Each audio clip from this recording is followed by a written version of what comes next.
Good day and good evening, and welcome to Yokai Watch Event stream with me, Caetsu Chaiji, but you can just call me Kai. 1 second. There we go. So the way we're going to do this is I will start the stream by explaining how to participate in the Yokai Watch event in case there's anyone who does not actually know how to do that. And then we'll probably go and do some stuff. I had initially planned to do this over on Materia, but I've seen recently that there's a lot of problems basically all over the world with like stampedes of players, like straight up just stampedes of players. So I feel like it might be for the best if we alleviate a little bit of this by staying in EU. I do of course realize that there's some people watching that are disappointed that they can't join with specifically me, but I hope that it makes sense at the very least. With that said, hey Rust, hey Shaq, and welcome back into the Cult of the Pink. I guess you didn't really leave. I think it was like an evening out trying the rest of the world. I very much appreciate the continued support, Shaq. Also, hey Vince, hey Zangerkrieg, hey Fila, hey Aradel, hey Shorokai, hey Saf. Hope you're all doing very well. Yeah, exactly, Fila. Basically, there's so many people and so many blue mages apparently that it causes some trouble with actually being able to participate in the event. So that's why I'm thinking it might be better to stay here.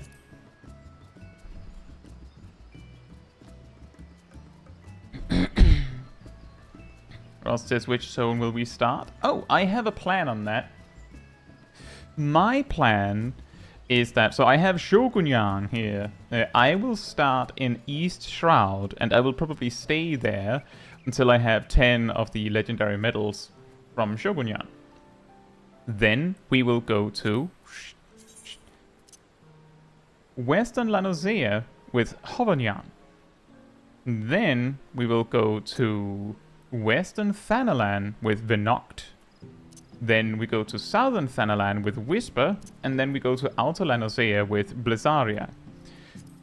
On the off chance, I find it unlikely, but in case I actually max out on Atmas for the appropriate zone, I will probably change zone early. And with that said, that of course also means that I will not be playing Blue Mage. Surprise! Bait and switch! I just happen to know that in whenever it's something with fates, Blue Mages come out. That's why there's a Blue Mage on the thumbnail. But I will be playing Paladin because I of course have a Cortana Zenith ready to go to farm Atmas. So like that's the plan, is that I have 5 zones ready to go, and each time we finish one we will go on to the next, and we'll go until we run out of stuff, right? Or we run out of time. Also, hey Philippe, hope you're doing well. I feel like I was there we go. And there we go. And that's fair enough, Cat Damon. If you already have it completed, there's also of course very little reason to join in the farm, unless you really find it super fun.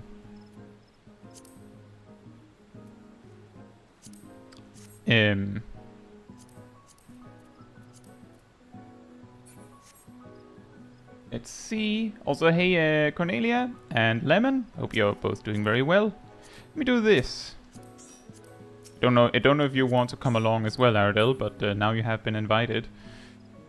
So first off, To actually get started on this event, you have to go to well, you have to go to Uldar.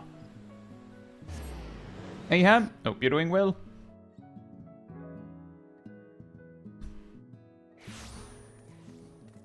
And then I'm pretty sure, I don't know if it's still there, but there was this like gigantic blob of players where the NPC was. If I remember correctly, it's like here. Is that right? I think it's like here. I don't actually remember. It's here. Right. So you just have to go here, do that quest. That quest will reward you with the Yokai Watch. This is important. You have to wear this. You have to wear this. I believe it also rewards you with 1 coin, which is exactly enough to buy 1 yokai, which is again important. Now, while you wear the Yokai Watch, doing fates in the associated zones, which is most, if not all, A Realm Reborn zones with fates, and I believe like that there's a bunch of zones in Heavensward and most zones in Stormblood. There's a list. There's many lists, in fact. You have to wear this. And yes, Lemon, it is actually a Yokai Watch. It's a watch. Right, so you get your watch. You have your coin. What do you do with the coin? You go to the gold saucer.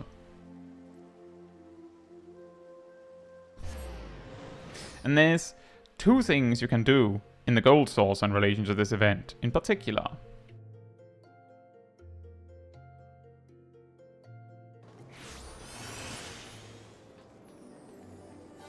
So over here, you find like a big blob of players next to this guy Noe with Whisper next to him. Here you can buy minions, and they will only show yokai you don't have. And the first one costs 1 coin. All yokai after the first one cost 3, so keep that in mind with your planning. If you have the coins to buy all of them, or you already have all of them, then you don't actually need to have the Yokai Watch on anymore, because there's nothing else you can use the coins for. Like, literally, you can't use them for anything else. Secondarily, or second, you can buy weapons. And it's, of course, it's just glamour weapons. There's 1 for every weapon. You need 5 legendary medals for the first weapon you get, and 10 for every subsequent one. So again, make sure you keep this in mind in your planning when you're doing this. You get these coins by having the appropriate yokai out as your minion and doing fates in appropriate zones. Most of the yokai have 3 zones associated with them. I believe some of the newer ones have like 6, but it's like Stormblood zones. To figure out what zones a yokai is associated with, you simply go into your collections and you check this yokai medallion, which you were given alongside the Yokai Watch, and every yokai that you actually have will show up here, and this is the zones that they are associated with, which means if you do fates in these zones, there is a chance, note, a chance that you will get a legendary medal. And when you have enough, you don't have to use that minion that yokai anymore. That's in essence everything. If I remember correctly, there is a reward for collecting all the yokai. There is a reward for collecting all the weapons. And there's actually 2 rewards, I believe, because there's 1 reward for collecting the first 13 weapons, and then there's a different reward for getting all 17. And finally, if you've done, I think it's everything, you can buy the Framer kit. And that's it. That's the event in a nutshell. That's it. Oh, Sip's here. That's how the event works. So if you weren't sure, it's all yokai. Okay. I thought it was more than that. But that's essentially the event. You do fates. Once you have all of the yokai or the currency to buy all of them, you don't have to wear the yokai watch anymore. And that's it. See, also, hey merfolk. And did I say hi to Harm? If I didn't, I did now. I hope you're both doing well. And Matoro and Izdola. Hope you're doing well as well. What do we need to buy the framer kit? You just, like, as Vince said, or as Vince, Cornelia, and Ham said, you just need to have all the yokai. So you just have to get the framer kit. You have to buy all of these. And once again, you just have to have the yokai watch on until you've gotten all the coins.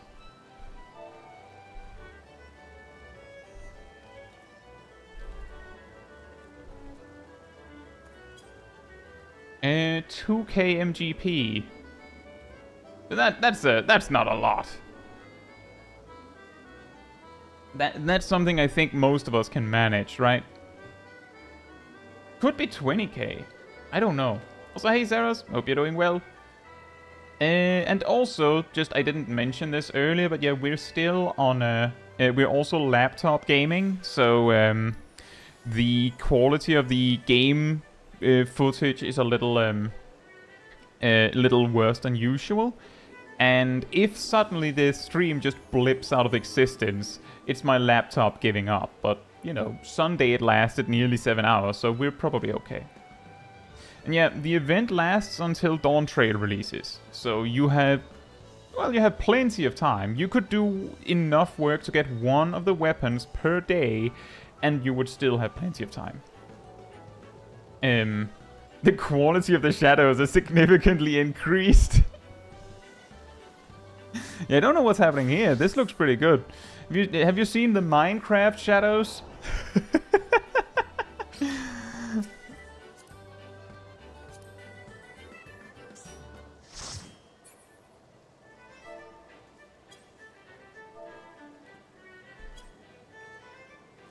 And let's see. It sounds like Sip says don't want to join. Right, so I'll do a ready check. As I said, we will start in East Shroud. And East Shroud is Shogunyan, Komasan, and Komajiro. So you need to choose, like, if you want to farm legendary medals while we're there, you have to choose one of those. That's it. Right. I really should keep buying teleport somewhere. I did say east, right? Right? right? That's actually a funny story with that, Lemon. When I initially got into the game, the Yokai Watch event was running, and it was just too much. That's why I've had Jibanyan all along, because I had seen some, like, Yokai Watch stuff, like a little bit, so I was, like, vaguely familiar with the show, and I was like, well, Jibanyan is almost like Pikachu, as far as I understood. So I'll get that one. I believe Whisper is also supposed to be super important.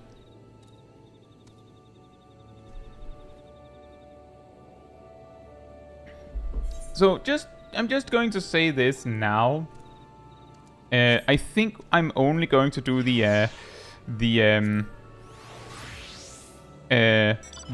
Magic School boss to start. By the way, is Alex with us?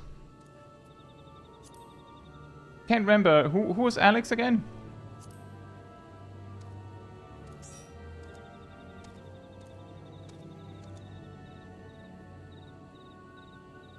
I believe Whisper is like... Right, it was Sangakrieg. Sorry, let me just see here, by the way. Dun dun dun. We're not in any rush, right? Everyone, right?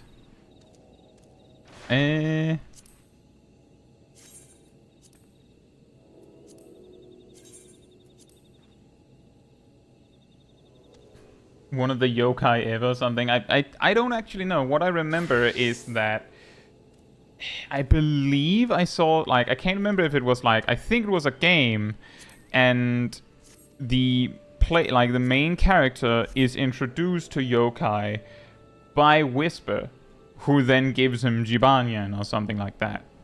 Or, you know, pairs him up with Jibanyan. Let's see. Should we do this one? It's nearby.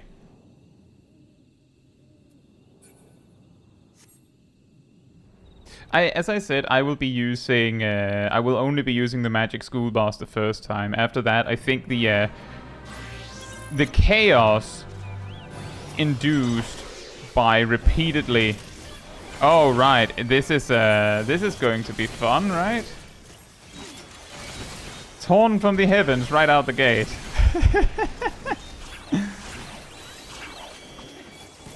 Lots of HP. Well, we're fighting it now. I brought a group, as you can see.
I don't remember if I ever did this one, actually.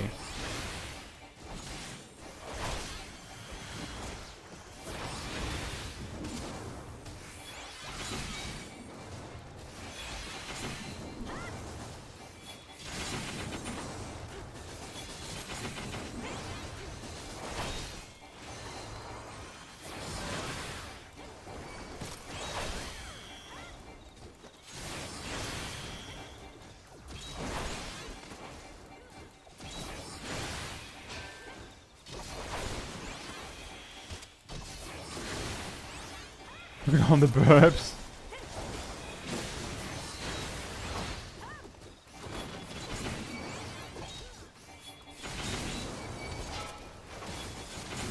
Yeah, level 25 for a boss.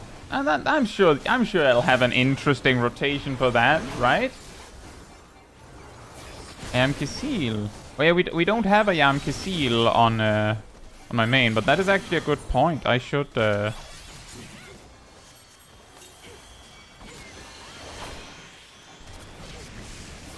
that might as well use a chocobo. That's what you meant by burps. I didn't even realize.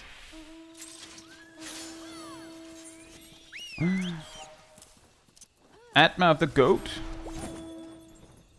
There's the... Oh, that one is finishing up, I think. There's one right next to us. There's one right next to us. Ah.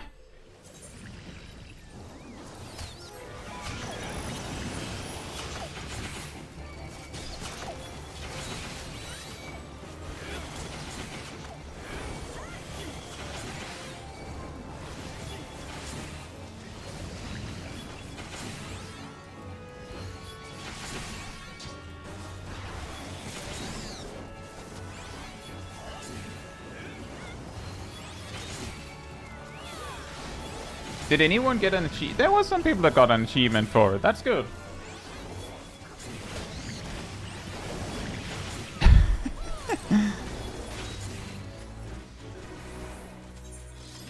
There's the boar up north. Although it's already started and it seems to be going exceptionally fast. He's going down!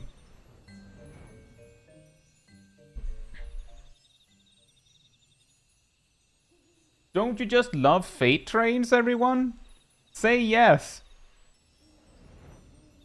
Don't you love flying into a tree?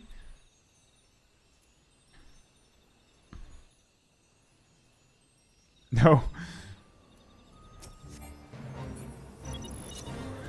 Alright then.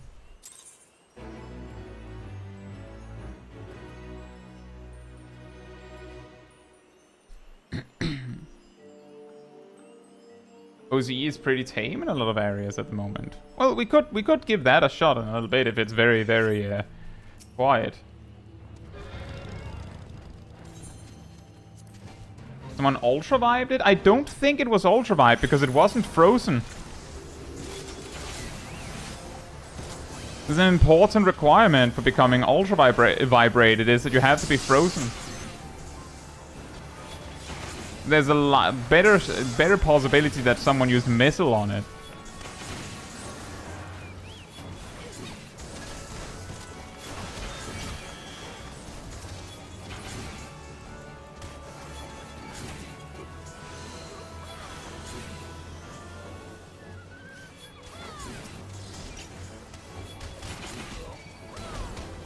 Get ultra vibed, idiot.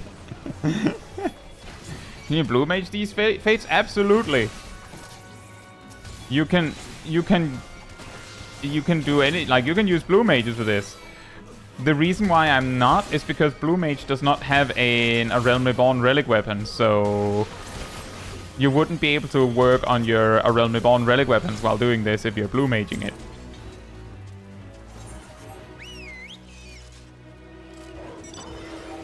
There's a fate back at the town that we can start.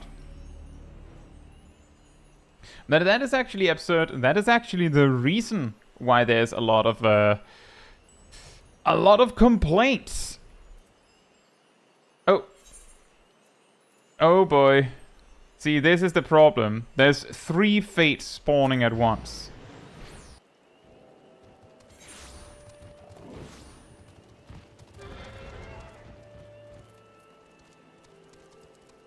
Oh boy. I'm going back. I'm going back. There's the defense fate right there. Oh wait, did everyone come here? Whew, okay, we're doing the one here. If we're already all here, then we're doing the one here. I'm sorry.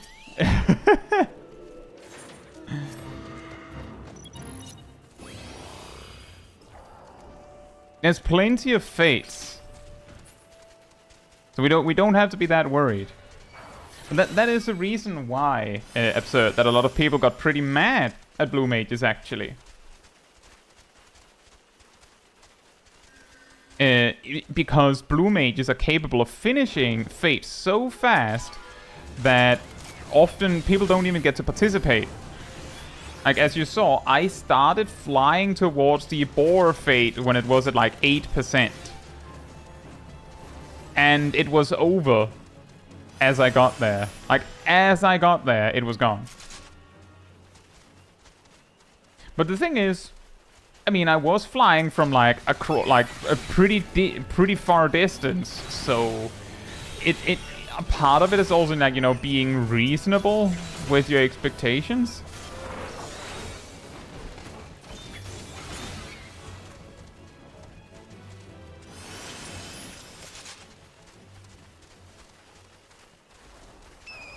And that's true, Ham. The thing is, it's not even blue mages can two-shot. It's actually a little bit of a random thing, because the thing that happens, the way that blue mages instantly kill bosses, even without freezing them, is if 2 blue mages cast missile on the same target, and both of them successfully connect at the same time, then it just dies. Like, it just flat out dies. Like, it just goes, well, my attack does half of the target's HP, which is, I don't know, 5,000. And the other one goes, well, my attack also does 50% of the target's HP, which is 5,000.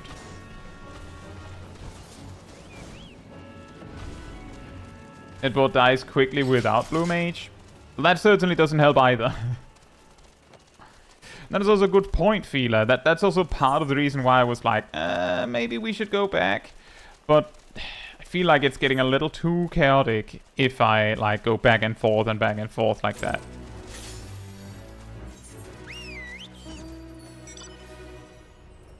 To the boss fate. The closest one. If I remember correctly, that boar gives an item, like, as part of the fate reward that you need for a sylph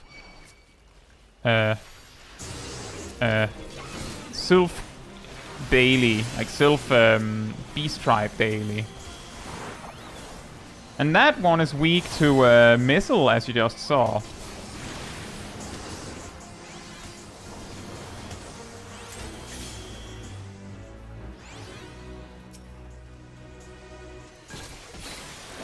And that's the reason why blue mages are not super popular, is because... See, the thing is, blue mages are perfectly capable of killing these bosses exceptionally quickly, but then the blue mages realize they can just use missile and then instantly kill the bosses, which is a little too fast for others to actually be allowed to participate in the first place, which is... maybe not the right way to do it. Right? Like, that's too much. I have seen cases where people are like, well, when I do blue mage, I just use the attacks that help others to participate, you know, like Hydro Pole and things like that. And yeah, it's exactly absurd. Because blue mages can kill the bosses so fast, they can sometimes kill them before you can even do anything.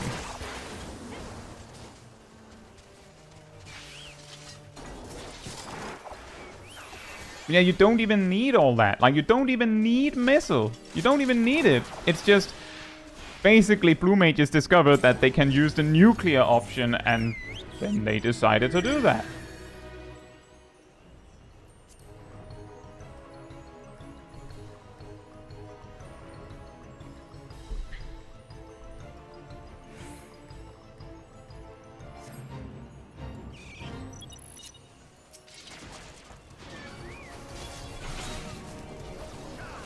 And also that, as South says, blue mage scaled down basically still has its entire toolkit, so...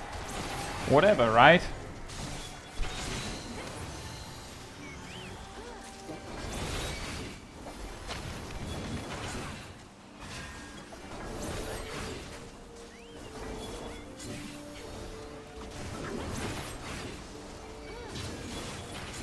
But yeah, exactly. That's the funny thing, but I think part of the reason why it happens like this is many of those extremely insane 500 potency attacks that blue mages have are actually more tedious to acquire than missile and ultra vibration and ram's voice. So, and because those spells are like the funny I instantly kill the boss kinds of spells, those are the ones people pick up first. Because they solve the problem in the most effective way. Hey Catch and Zach, I hope you're both doing very well. But I also feel like sometimes blue mages get like a little unfair of a treatment in this regard. Because if a boss dies really quickly, then sometimes they still get blamed, even though they didn't do anything. Like, it's just like, for example, with the boar, as Kat mentioned, it dies reasonably fast without a blue mage. So, but the first thing, oh, look, actually the boar's back, but we're going south. That was the fate I saw first. So I'm trying to stay consistent. So we're going south. Also, 1,000 needles when synced really low level. That's actually also a good point. Although, because of the speed at which these... because of the speed at which the fates finish up, and the quantity of mobs a lot of the time, 1,000 needles does 1,000 damage, but it's equally split between all of the mobs in range. So if there's 10 mobs, then it's only 100 damage. Although 10 sounds like a lot, doesn't it?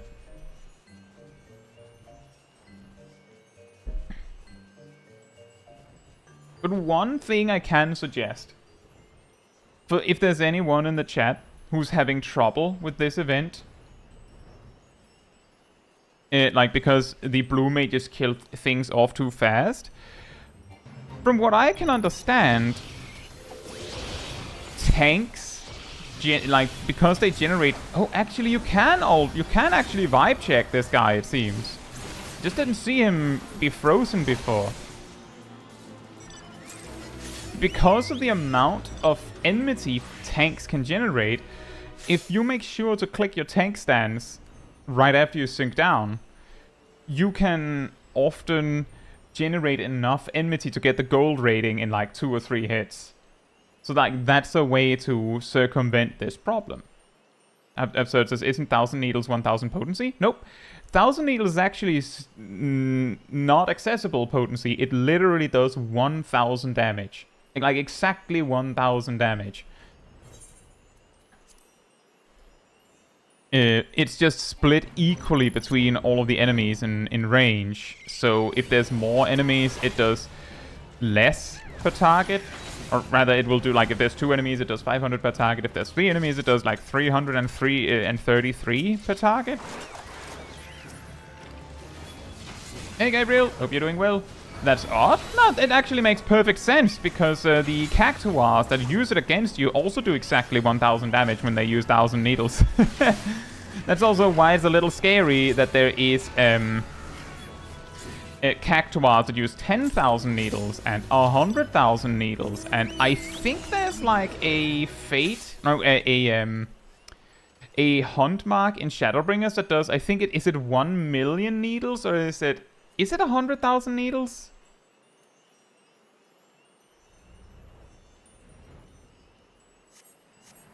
It's practically dead in East Shroud. We could go to Ravana then. Does that sound better?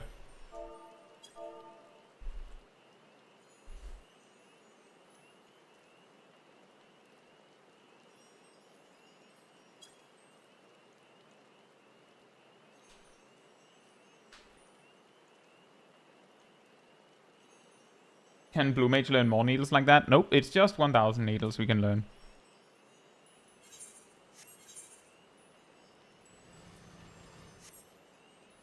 Let's do this fate. And then we will go to Ravana.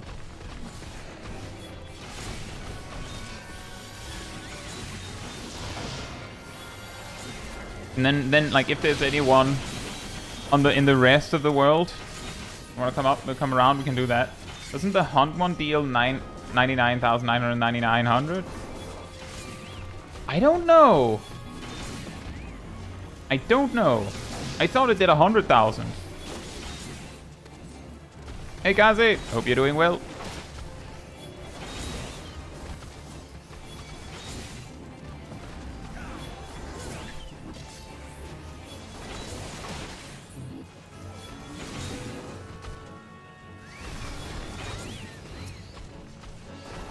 Hey Nina Zeng, hope you're doing well as well.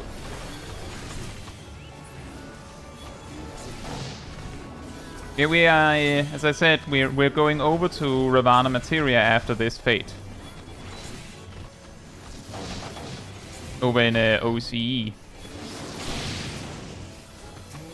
I had, as I said earlier in the stream, I had anticipated that that there would be like way too many people there, so I didn't want to like make it worse. Right, so I will disband the party, and then we move. Oh, right.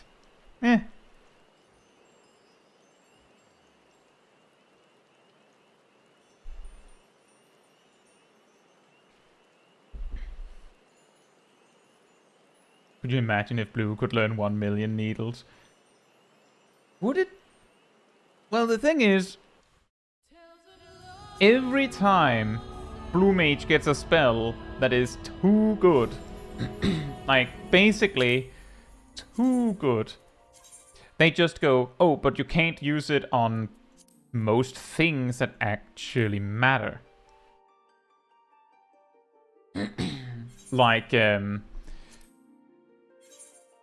Oh, you can use missile to just cut an enemy's HP in half. You can just repeat that process forever. Oh yeah, but it doesn't work on bosses after Stormblood, basically. Like from Stormblood onward, it doesn't work. And on most Heavensward bosses, it doesn't work either. On a lot of Realm Reborn bosses, actually, it doesn't work either. Missile works on bosses in Amarot? Really? Can't remember. I remember I didn't even try that. I didn't even bother trying. It's a little random which bosses it works on or doesn't, but usually the final boss of a dungeon is immune for certain. But it is a little it's a little weird. And the reason why we always focus on missile in these discussions, it's not because missile is the most broken of them. Like, keep in mind, Ultra Vibration is if the enemy is frozen, then it is dead now. Like, if the enemy is frozen in place, it dies. That's it. I will go to East Shroud and then we can group up there. Hey Gazel, hope you're doing well. But it's a lot more likely that bosses, or rather that bosses or enemies in general are just flat out immune to freeze first. For the other East Shroud minions, Koma-san? Koma-san and Komajiro. Koma-san is the white mage one and Komajiro is the scholar one. And yes, it looks like Fila said Malik Tender does 20,000 needles at the start, but then it uses 990,000 needles when it gets the haste buff.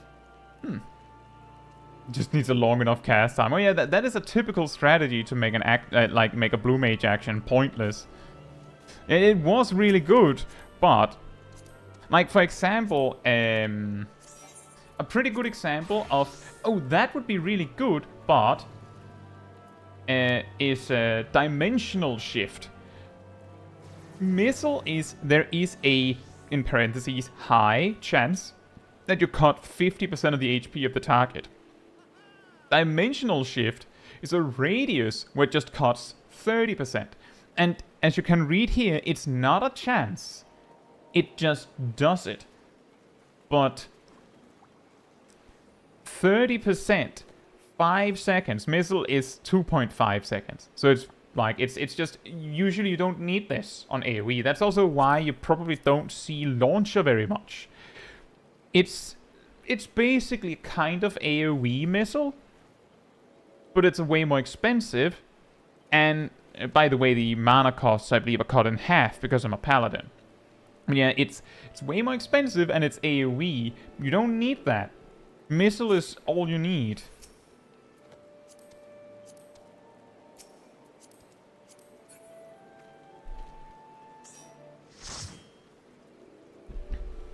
What's AT? Hope you're doing well. Octi says that it's that I guess the confusion is because the German version is called 99,999 needles. Paladin is quite weird in that regard, Saf. They have Divine Magic Mastery that cuts MP costs for all spells in half, and Requiescent it says spells will require no cast time, which means, for example, if you're doing a variant dungeon, if you have the raise spell, like the raise variant spell, that one doesn't have any cast time while you're in Requiescent. Like, I mean, maybe you don't care about that. Like, you're probably good with what? Where should we start? There's one right next to us. We could start with that. And the reason I'm just going is because I don't have space for more people. There's nothing I can do. The lag! The lag is immense! Thine immense lagness! Zangerkrieg, you can fix that bug by go out to the main menu, then check data centers and go directly to Materia, or, you know, Ravana. Like, open Ravana as if you actually wanted to go there. And just open the character select so you can see that it's empty. And then go back to your home world. Oh, you already did that. Excellent. It's a really weird bug. Yeah, like, it requires you to go check. I believe it's because the way they've made this test system is that for some reason a resulting side effect. Let's do the carry-on baggage over on the left as I fly to the right. Good job. I guess it just puts a phantom character on the world that you're visiting. Oh no, Philippe, I think you're misunderstanding. Or maybe you came in late. We're trying to visit Materia, and it is a known bug.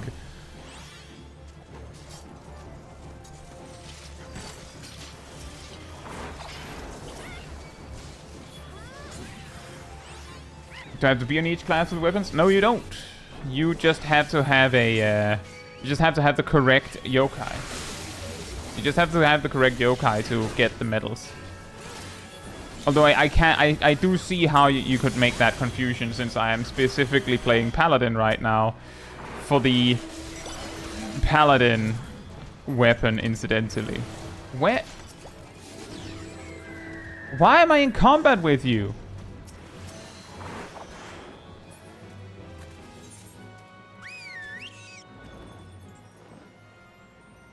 Should we do the big one again? You can do the big one again.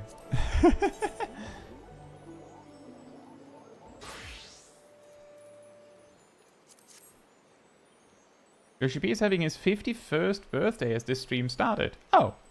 Well, happy birthday to Yoshi P. I didn't actually know that.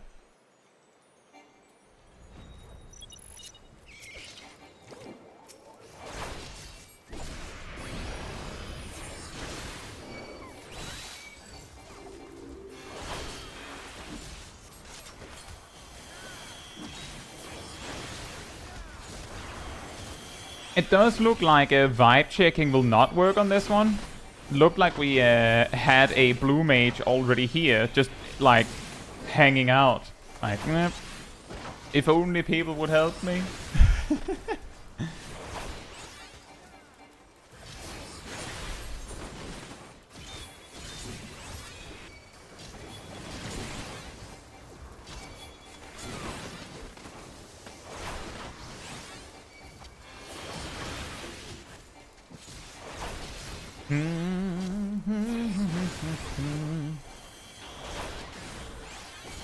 Two blue mages fighting for the packs.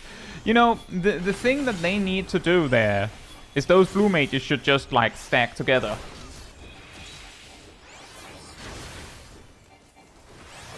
Dragon Moses, gotta love that moment when the local mobs are like, oh, you're low enough level for us to aggro you. Oh, that's always fun, yeah. Especially when they stay in combat with you, keeping you from flying.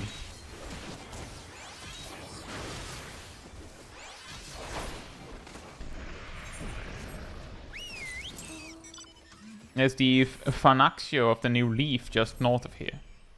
Shaq D-Seed? You got a minion. I have two of them now.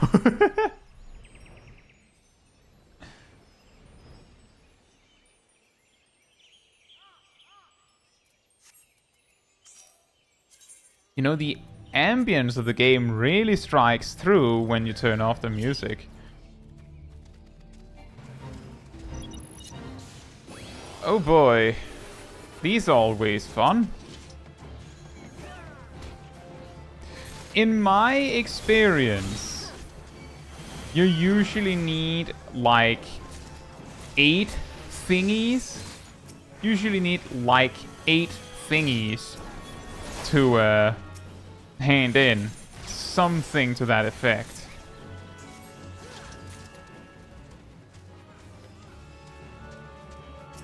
I also have massive lag, Ross. Don't you worry. I think it's everyone.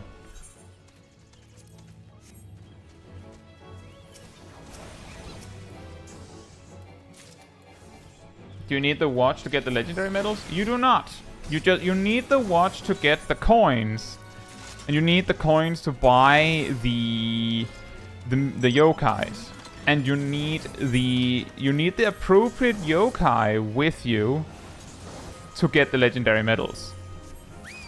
But you don't actually need the... oh, there's a fate running out real fast near us to the west.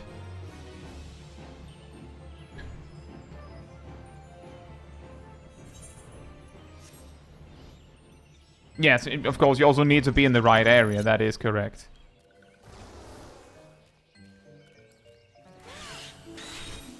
And you can check whether you are in the right area with the Yokai Medallion in your Collections tab, which is here. For some reason under Duty. I don't know where else they would put it. I guess Character would be good, but it's just weird that it is under Duty.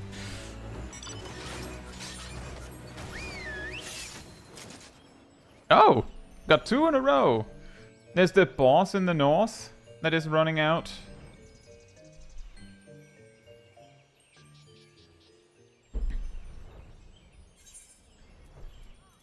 Oh, wow.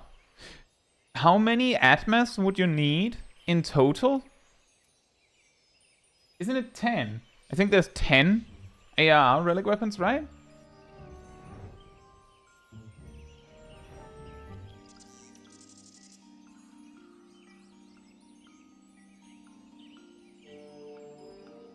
You need 12? Is there 12 weapons? I thought it was 10.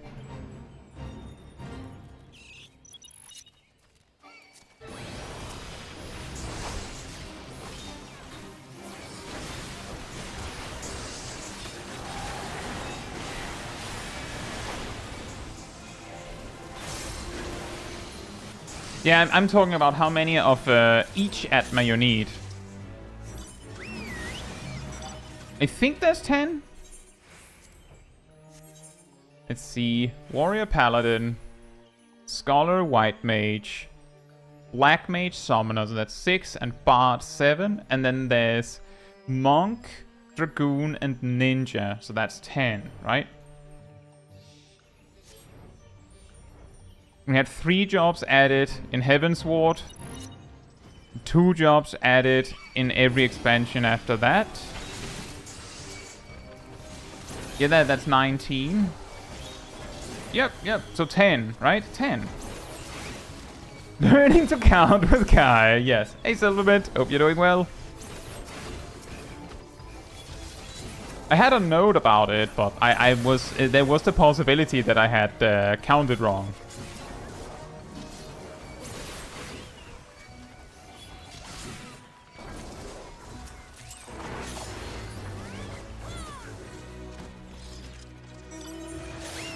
Right, 1 more legendary medal for me. And then we'll probably jump to the next zone on the list.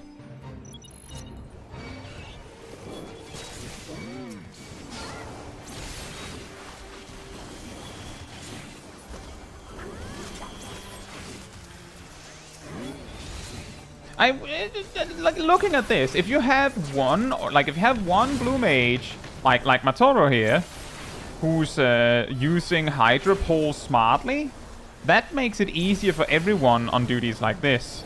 If you have 2 blue mages using Hydra Pole, it's still good. Oh, that was the last one. Let me fly up here. That means next we are going to Western Noscea.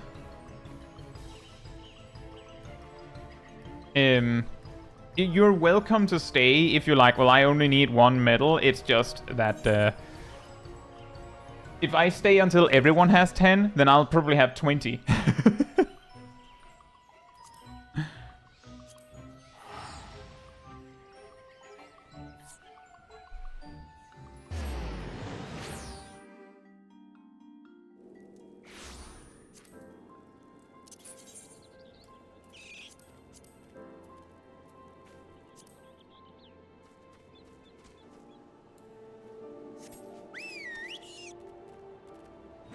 You had Shogunyan out? How long were you in the group, Gabriel? I think I got like 5.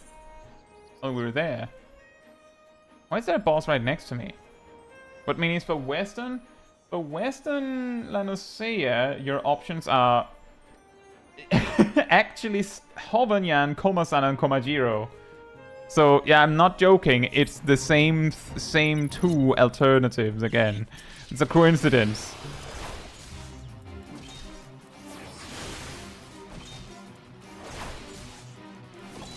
I know, Philippe, but I don't have them. Like, I actually don't have them. So, like, if I were to do that, I'd have to go back and grab them. But you could do that. Like, if I was going overboard, I could do that. But I don't have them.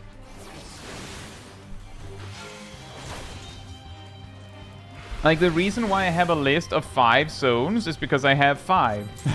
Like, this is explicitly because I have 5. Once I have a... Let's see...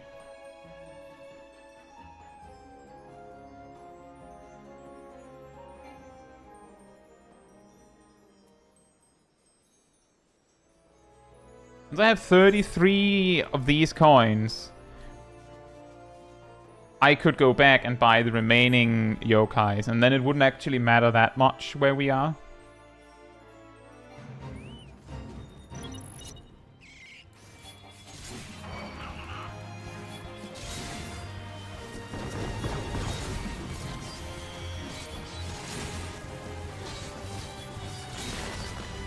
And yeah, I did something similar, Philippe. The thing is that I got enough of the legendary medals to not need that particular yokai anymore. And then I went back, bought the weapon, which I have here. And then I bought 5 more yokais, because that's what I had. There's another boss down in the far south. I think it's smarter if we do that. Maybe not. Actually, probably not. It's probably better to go where there's 3, right? Try and use I'm trying to use my big brain, which is not that big, as you can see. I'm not good at this.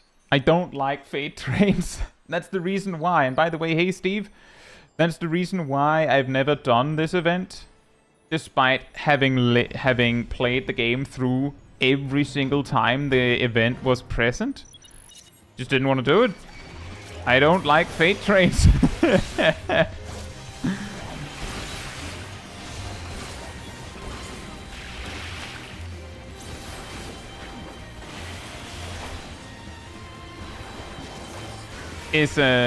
By the way, oh, Shaq is in the gold source. Okay, for a second I thought, did you DC again?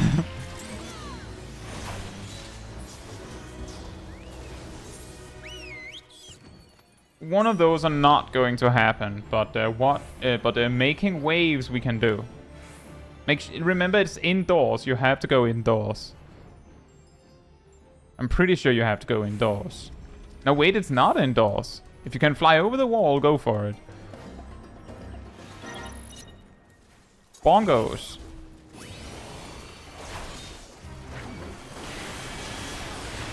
Wow. Wow, that was fast. If I had known we could kill it that fast, then we could have done the other one with only 30 seconds.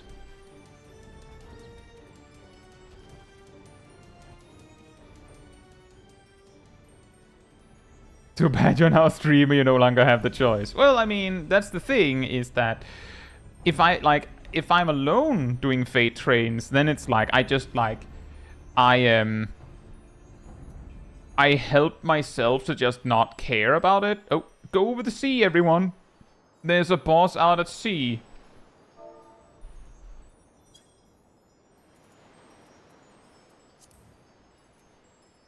It has a shorter time left.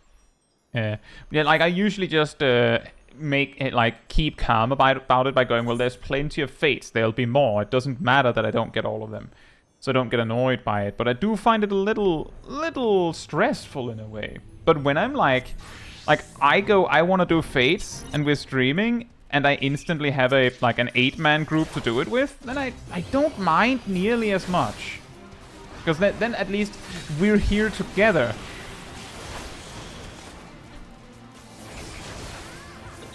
Oh, F-Dub's here.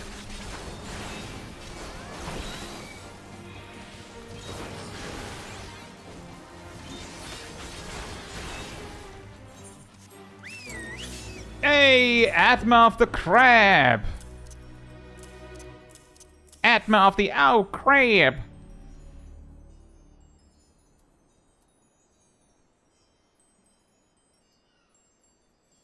Did that instant respawn?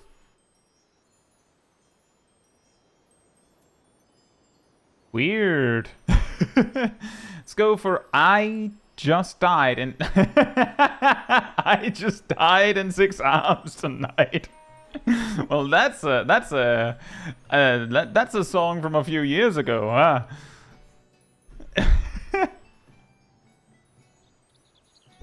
Puns. I just died in 6 arms tonight.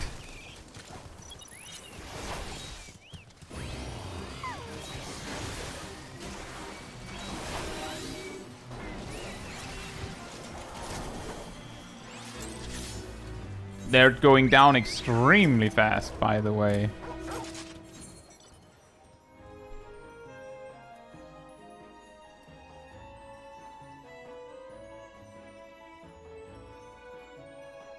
The mines are good, you can just fly between 2 fates again and again. Oh. That might be true.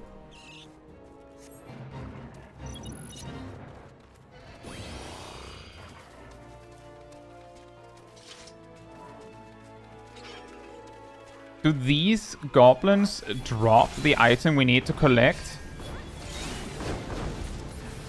Oh yes, they do. Excellent. Then we can just go John Madden on them.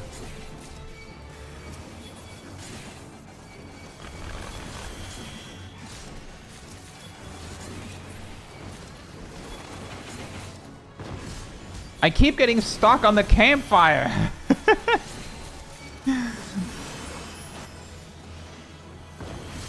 You're John Madden.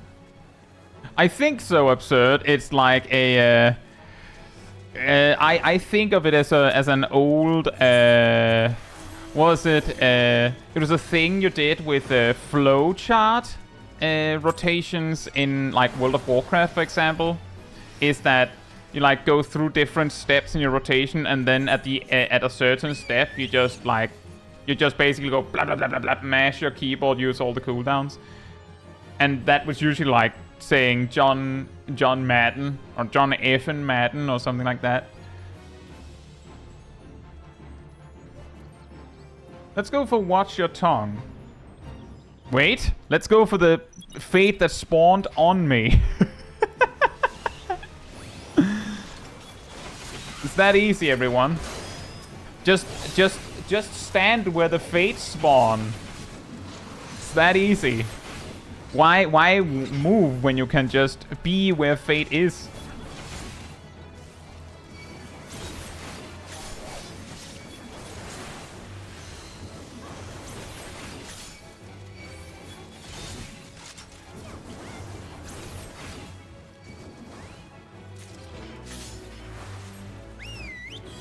Onward! Let's watch our tongues!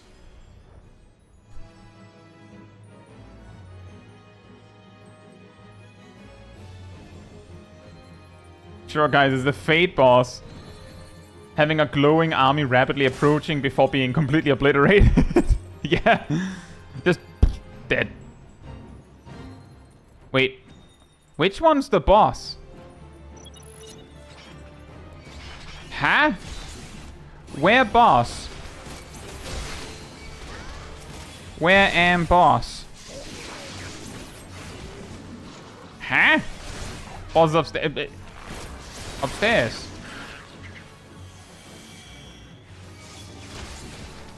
Is anyone fighting the boss? Oh, there!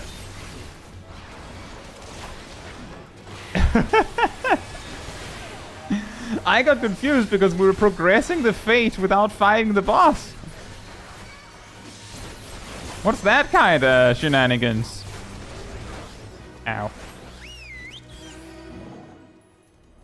It looks like Vince is in the middle of a fade outside.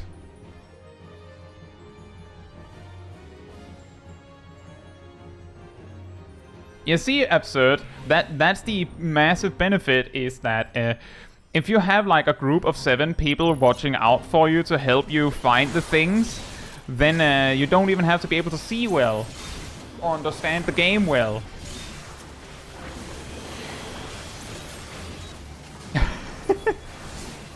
The boss is the friends we made along the way. New the Pusher. What is that name?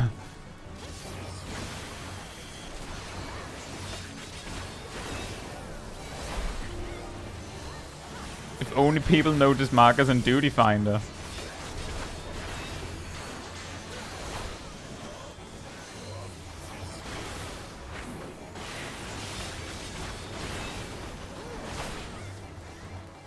There is something weird. Whoa.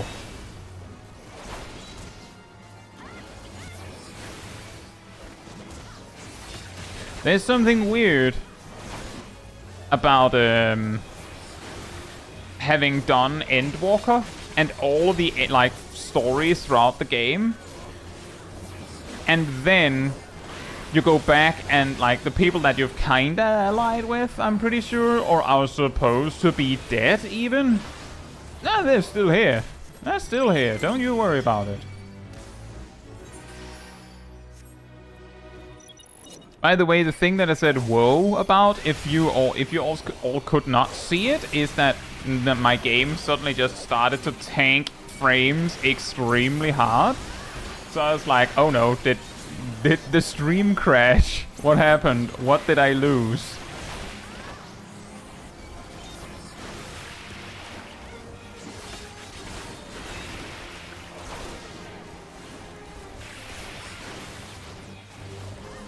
That makes sense, Philippe.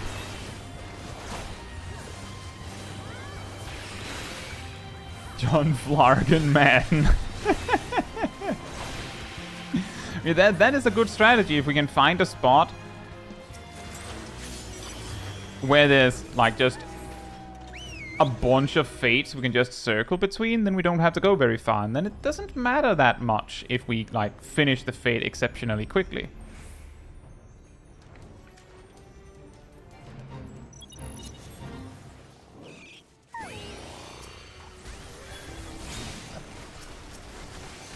But I do recall when I was doing, like when I was grinding a Realm Reborn tribes, that I really hated it when the dailies included the, oh yeah, you need to do this particular fate.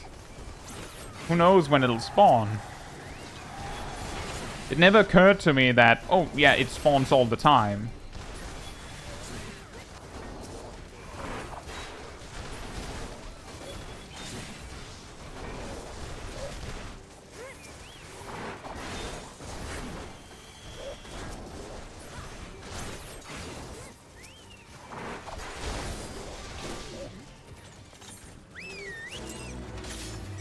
And out again.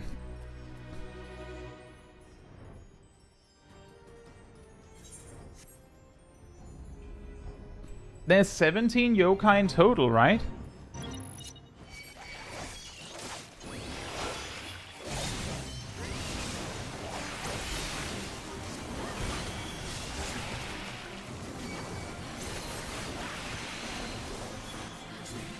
Right. And that means I can take off my bracelet after this one. I think. I have 5, and then I also have Jibanian, where I already have the weapon.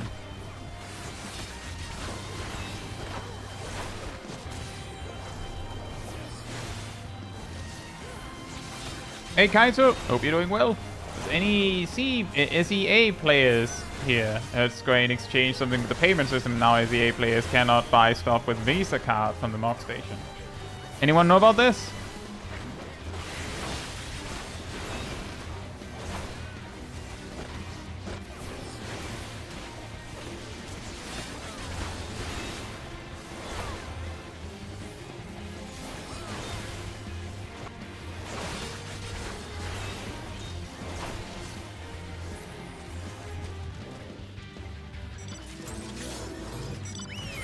Right. Now I can do this.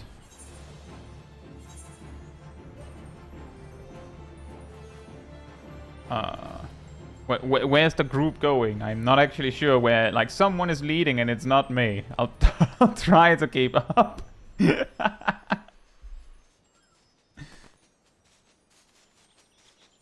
What are the chances of that, Gabriel? I have 6. Were you with us for this whole excursion? How?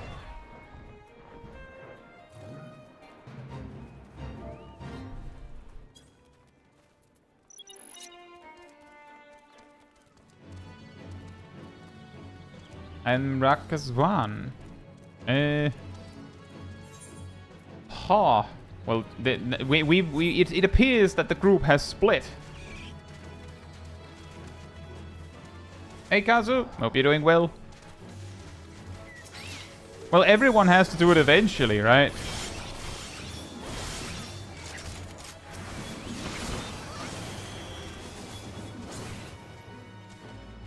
You know what, Catch?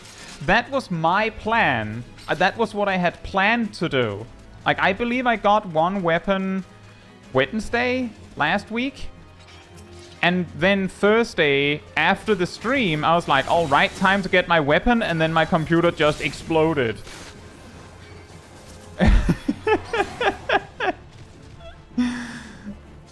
Like, that was my plan, that I would like have... I would be like, had done a bunch of weapons.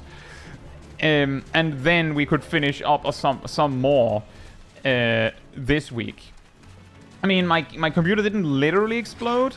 It, like, figuratively exploded. It basically started looping blue screens of death. And let me put it like this. I have no idea. My brother, who's pretty good at computers, has no idea.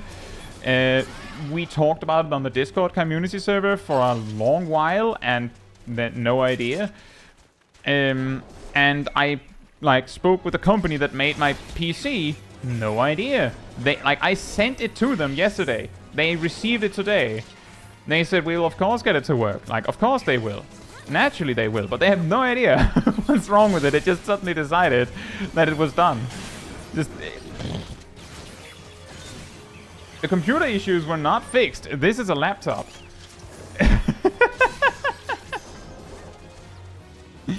Did you not notice that the stream is a little bit more choppy? There's a laptop that I happen to have that is somehow strong enough to run the game and the stream. Like, I have everything, basically everything on minimum settings. Philippe says I'm watching at work at 480p, so no.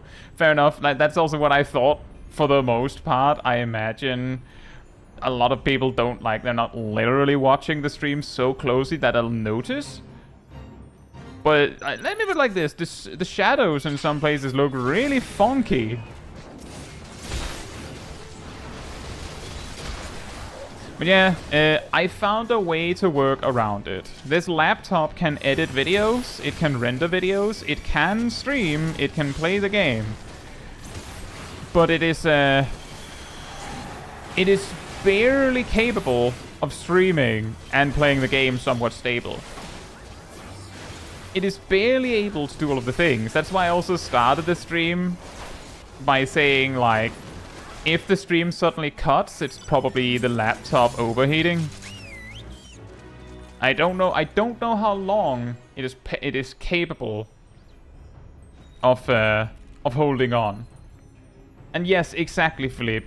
Barely is better than no. That is also the thing, is that over the weekend I was completely distraught and in ruins because I thought I had no options. But then I discovered that my laptop is good enough, which shocked me. I actually have, like, my previous PC, but it has a fan problem. But I think I'll try to look at that tomorrow, now that I'm finally able to catch up and not fall behind while working out the PC issues. And that means that if nothing else, maybe the next stream might be in even better condition. Maybe. Can we actually fly over the wall here? Oh, we can! Hey, Sokep, hope you're doing well. How do you suggest I start? Well, once you should get a coin when you pick up the bracelet initially. Make sure you always have the bracelet equipped while doing fates, because you don't get the coins from more yokai without it.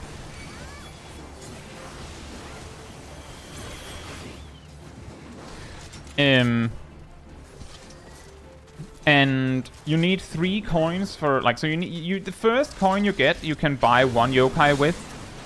Every subsequent yokai costs 3, so, you know, keep that bracelet on until you have all the yokai.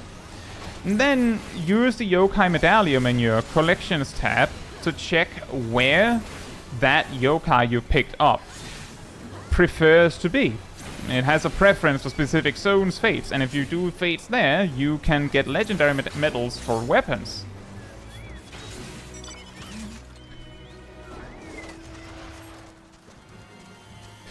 And the first weapon is 5, every subsequent one is 10. And each weapon is associated, obviously, with a specific job.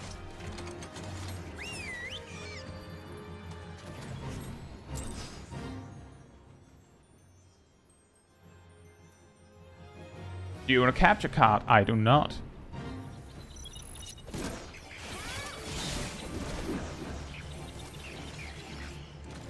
And yes, that is very true, Kazu. That's also something that I was talking about myself, is that it's good that it happened. Like, if my PC was like a ticking time bomb in that respect, then it's better that it broke now and not, like, say, in the week when Dawn Trail releases, right? How are the weapons, by the way? Are you kidding me? The mobs spawn outside of the Fate Circle.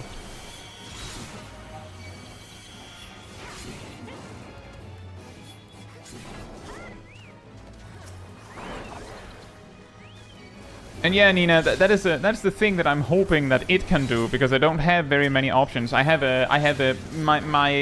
my genius master plan for keeping the laptop here cool. If any of you have been have studied in school with a laptop, you might know this solution. I call it a book.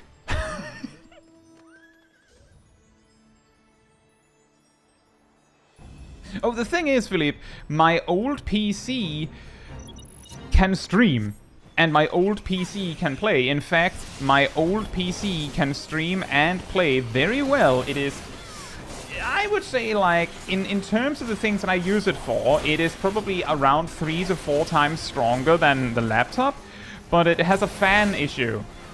It sounds like a chainsaw, because one of the fans has a broken bearing. I just need to get the fan replaced, but I'm not very good at hardware, so yeah, it's just a fan issue. So hopefully, when I get someone to look at it tomorrow, maybe they'll just go, "Oh, we have a replacement right here. We'll just fix it now," and then I'll have it to work with like tomorrow.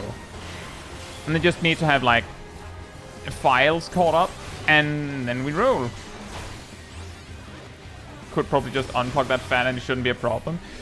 Yeah, the thing is, the effort it would take to unplug that fan is probably like 95% of the effort it would take to replace it. So it would make more sense to just replace it, like, while we're there anyway. It might be fine. I just, I don't want to risk my hardware overheating, he said, as he's pushing his laptop to its absolute limits.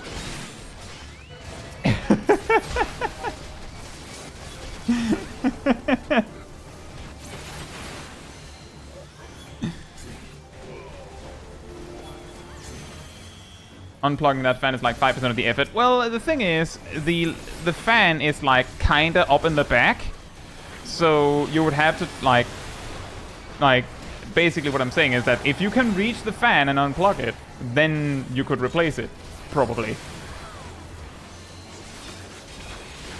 Azaitos and Jack, hope you're both doing well.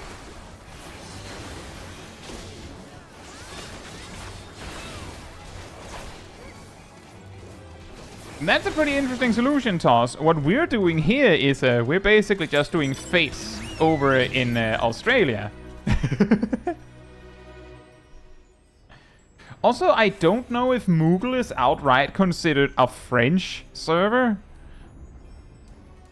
I've heard people claim that Louis-Soir is a French server. I'm from Louis-Soir. See, that's the thing, Nina. It's not about money. It's about time. That's all it's about. It's about time.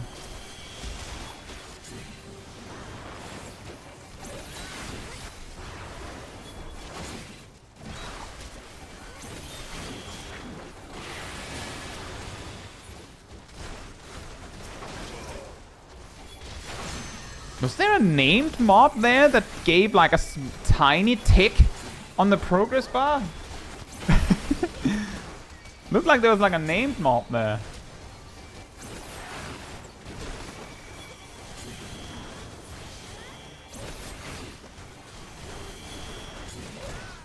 Yeah, exactly, Caetsu. That's kind of the reason why I haven't done anything, is because I'm not very smart at computer hardware. Which might sound insane, considering how important it is that hardware works for what it is that I do. But it is true. I've just focused more on... I'm extremely good at using a computer. Now, making one... I'm extremely good at eating a cake. Less so about making a cake. But I'm really good at eating cake.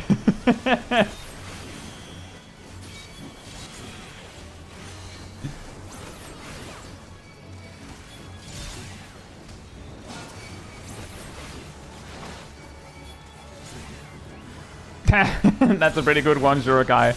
No. Moogles are not French. I believe it's the data center. And exactly, Felipe. Precisely. That is actually a really good example. Last April 1st video proves you can make a cake. Well, I made biscuits. Or, yeah, biscuits, right? Coffee biscuits. Although, as stated... Wait. Oh, no. Oh, no. I've arrived alone. I didn't see. I made a grave error. Yeah, those coffee biscuits are good.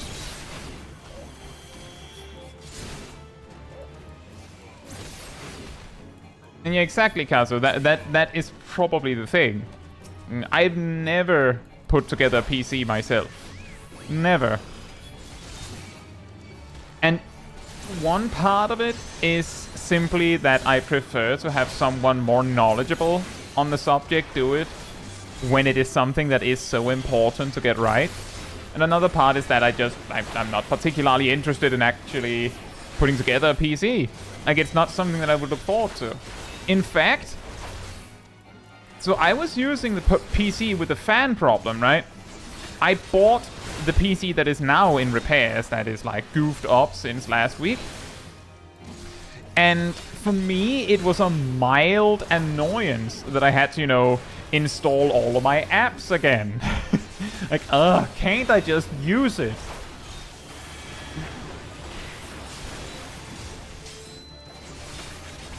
Yeah, I do think Philippe's example, a Formula 1 driver, chances are they're not that all of them are not also mechanics.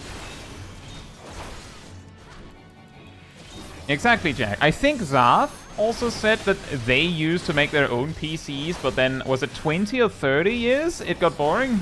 Or got to a point where it's just easier to just buy one. And then you also get warranty and all that. Which is also true.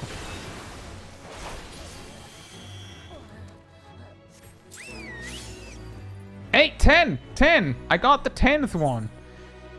Let me start. I will start by going back to the gold saucer so that I have so that I just can buy the remaining yokai. I'm planning to stick to what I said before, so that we get some variety in scenery. But I'll just buy them so that that's done. Well, Gabriel, on the bright side, you got some luck and some unluck, I guess. And it evens out. Wow, look at this man. Look at that boy.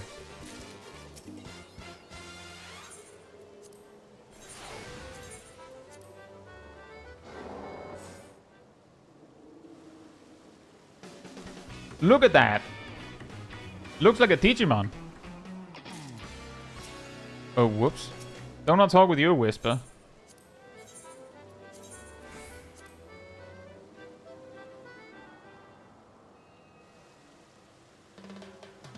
Wow, it's a recolor.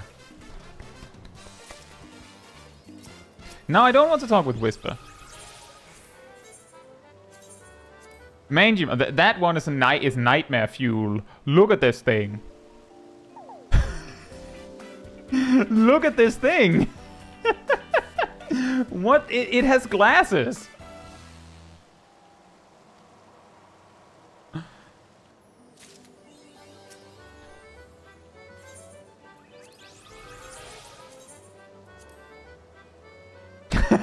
Yo, that's my father.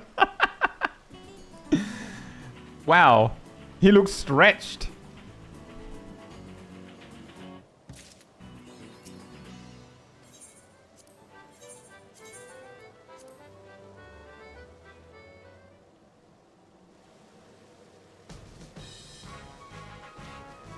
Ah, yes.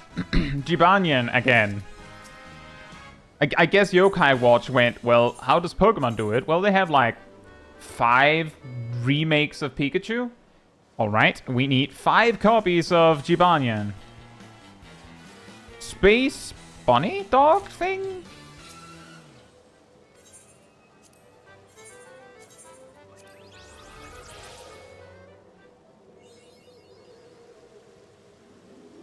Ah, yes.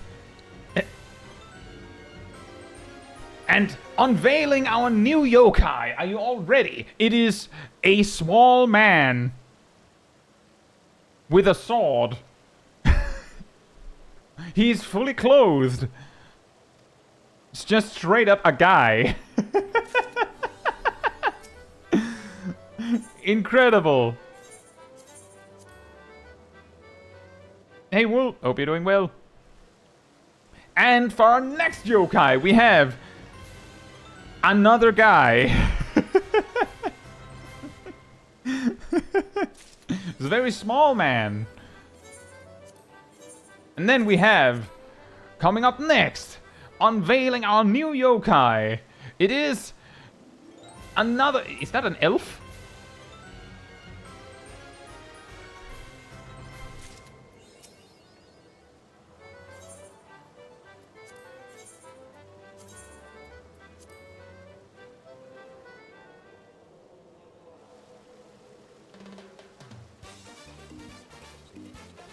Is that a recolor of Blizzaria? Did you forget about Minoct too? No, I didn't forget. It's just that I already had Minoct.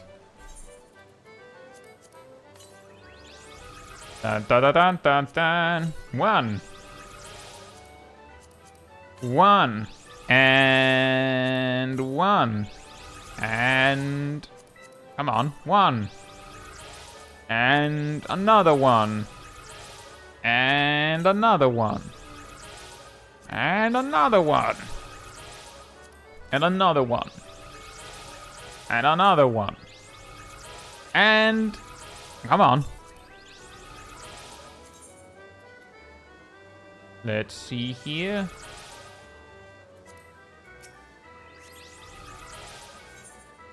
How is it you get the other rewards? I can't remember. Like the mounts. I believe there's 3 mounts, right?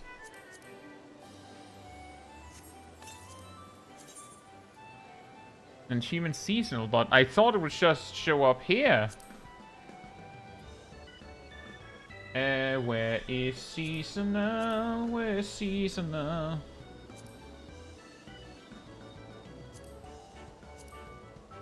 Oh, there. Oop.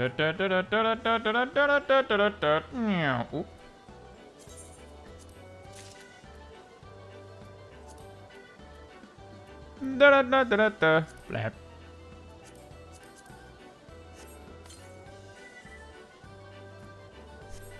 Right, there we go. I believe the 2 other mounts is for getting a certain number of weapons, right? And that one.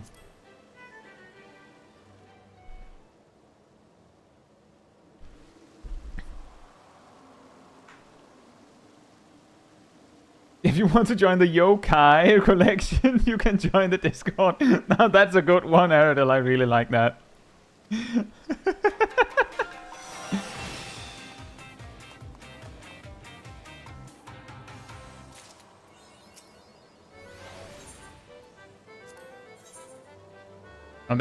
That's a good pun.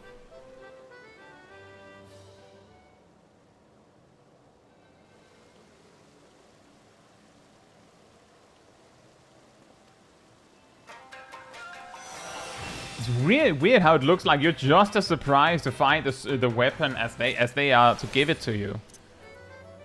How did I receive this? Right then. Let's see here. Next up, we have the Noct in Western Thanalan. Western Thanalan in Horizon.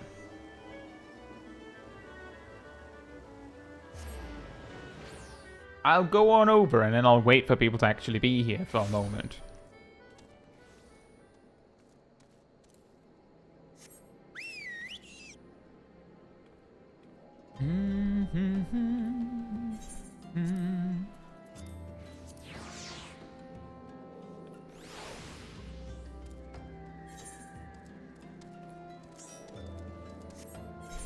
Right.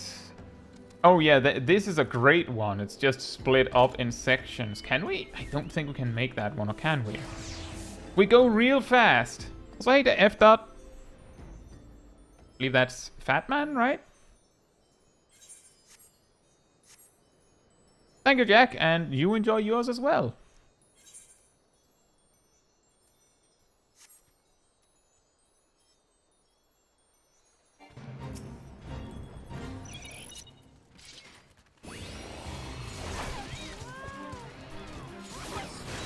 Oh, that's a squishy boy. That's a squishy boy. Oh my god. Wow. Just got deleted. The fate right next to us. Yes, as I said before, I can only have 8 in my group. That's why I'm not like I can't do anything. We're a lot of people. Hopefully we can make multiple groups or something if there's a lot. Hey Zynite, hope you're doing well.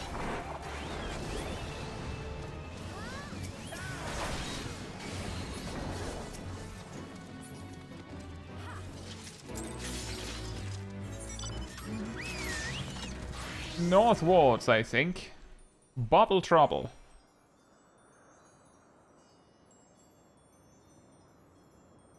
Or is there more happening there? I have to say, just in case anyone's like sitting there like, why does he keep flying away when there's a follow-up fate? I have no clue if there's a follow-up fate on any fates. Even if I've done them, even if I knew at one point, it's just like fell out the ear when I didn't need it anymore. Just another squishy boy.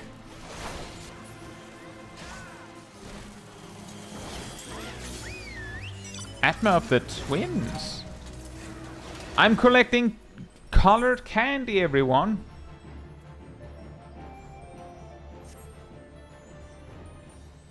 Yeah, for anyone who joined the stream was wondering, can I join? We on Ravana on materia over an OCE, so if you can put up with the lag, you can. And I'm essentially just staying in a zone doing fates until I like max out the particular yokai that I'm bringing. Like get the 10 legendary medals, and then we go to the next zone. And then we see how many we can finish before we end the stream. And if we get through my entire list, I have a list of 5. I didn't expect to do that many. Can we fly over the sea? Oh, that also works. I didn't expect to finish 5 weapons in about 3 hours. I expected it to take longer than that. So that's why I only prepared 5. And also because I had 5 yokai in reserve that I hadn't finished yet when we started. Also, why is there no music in this area? This is really weird. I'm pretty sure I didn't turn it off.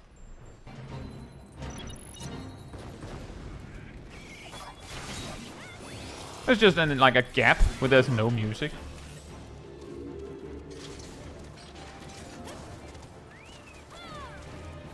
Oh boy.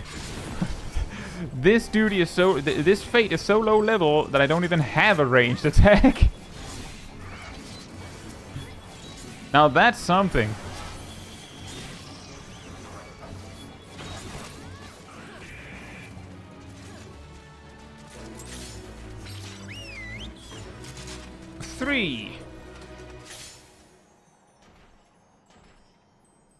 That's totally understandable, Toss. I also prefer 20 MS that I usually work with, like about 20. But, you know, I also really like being able to play with as many of you all as I possibly can. I started the stream limiting myself to chaos because I had gotten the impression that that a lot of worlds are like getting overwhelmed with people doing this, so I didn't want to like make the problem worse for our Australian friends.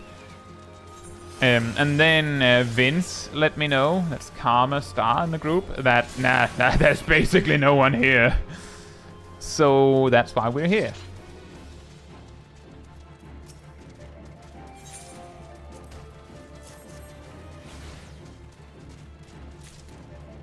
And you know, Caetsu, I would also have gone as Blue Mage. The only reason why I'm not is because... Oh wait, there's no fates?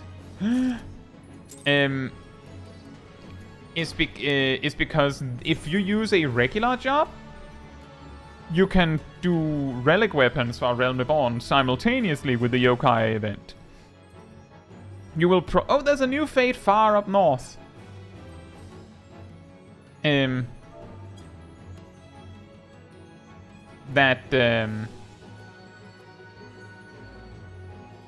Like that's the reason why I'm doing it as Paladin. It's just so that I can double dip. I get the impression Toss and Sängerkrieg, I'm guessing you're both in Germany, is that right? It's just a guess. The Kraut und Ruben. And Krieg makes me think it sounds German. By the way, as I'm reaching the destination, I see that fate spawned all over the place we had just been.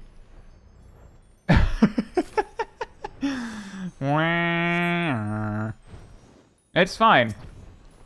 Like, look, this is another benefit of doing this in a group with friends and stuff, is that if something, for any reason, you suddenly don't have any fates, like there's nothing to do because of like some weird ordering, so like we run out of fates to do, then we just hang out for a bit. Whereas if you're sitting alone, like full like mega behind us, by the way, full laser focus on just doing fates, and then it means that every second where there's no fates, it feels like you're just wasting your time, right? But if we're just a group hanging out, then it's fine. Duncan says that I avoided this zone. The reason why I'm doing this zone as well is because it's on the list. I have actually not really paid any mind to which yokai match a zone if it isn't in a zone that is relevant for Realm Reborn relics. Because there's about 3 yokai for every zone relevant to the Realm Reborn relics. So like it's fine, it's good enough. Given how many of those Atmas you get, you can at least like finish halfway of the Atmas you need.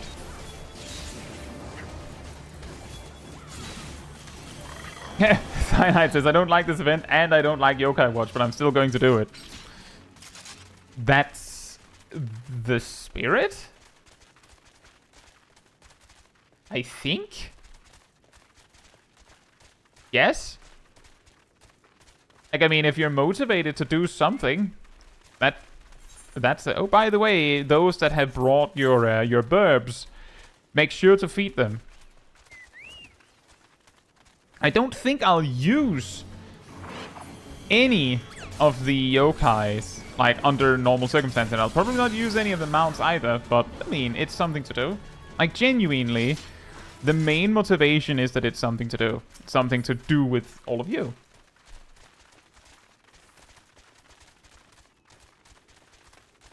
For only limited time items. Exactly. As I said earlier, I started playing Final Fantasy XIV while the Yokai Watch event. I believe it during its original run, actually. And I didn't do it. Like, that's the reason I have a Jibanyan. Because I just, like, I randomly did the quest and was like, what can I use this for? And I, oh, well, I know Jibanyan, I'll get that one. And then just didn't do anything else.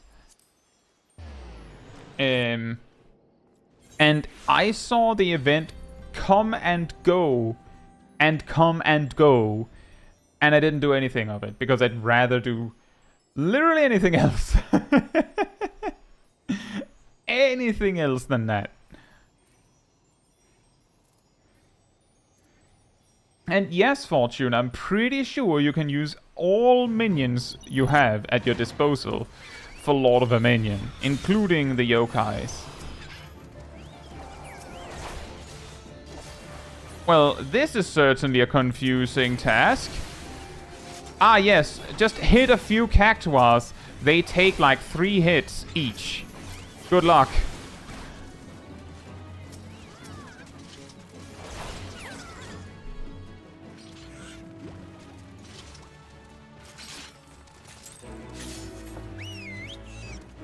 And we win again. Hey Timer, hope you're doing well. And yeah, I think genuinely, consider this, everyone. If the yokai event was permanent, like as in it's here to stay forever, how many of you do you think just probably just wouldn't do it? Like, because like I don't really care about these items. I certainly think I might not. Like, maybe I would like work on it as like, you know, on streams. Like, oh yeah, we could do a little bit of Yokai Watch. We have the time. It's fun. But I don't think I'd ever do it if it was just there and wouldn't be bothered.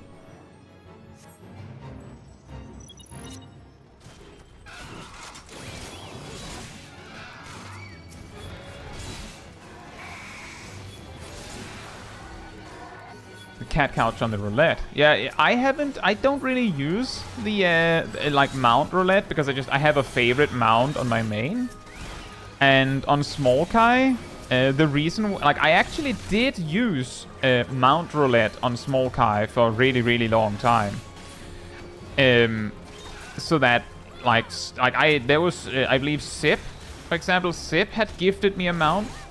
And we would, like, occasionally like unlock a mount, and to make sure that none of the mounts just disappeared, I just roulette through all of them.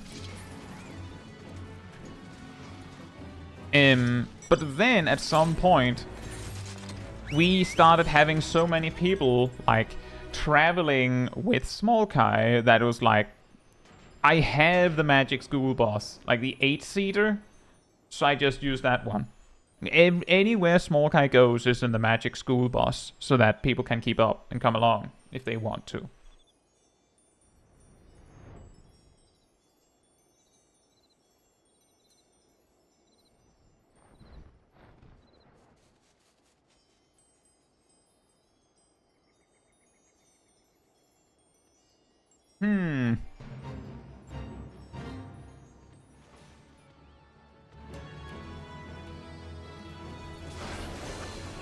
You wanna hear something funny, everyone? Today, the YouTube the actual live stream page itself, like the stream chat itself, crashed, but the overlay didn't. Wow. At least it fell behind, like, ridiculously so. Philippe says I would do it to get the quest off the map. I mean, yeah, exactly. There's one, right? Like, I believe there's one quest. Just do that. You're done.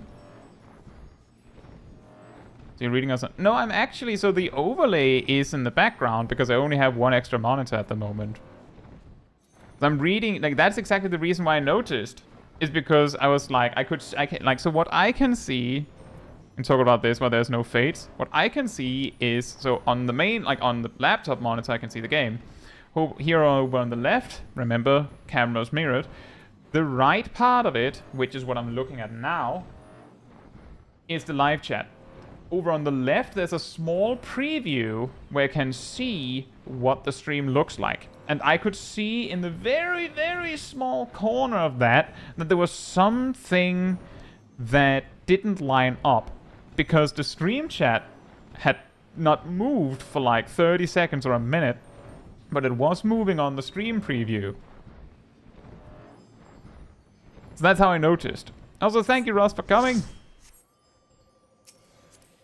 Matoro has been running with us all this time. Can also invite... So... Do we actually... Game?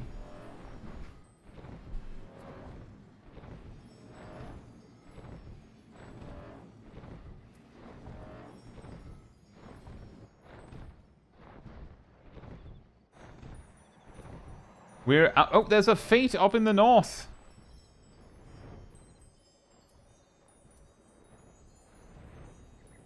Target acquired. Can we actually fly over the hills?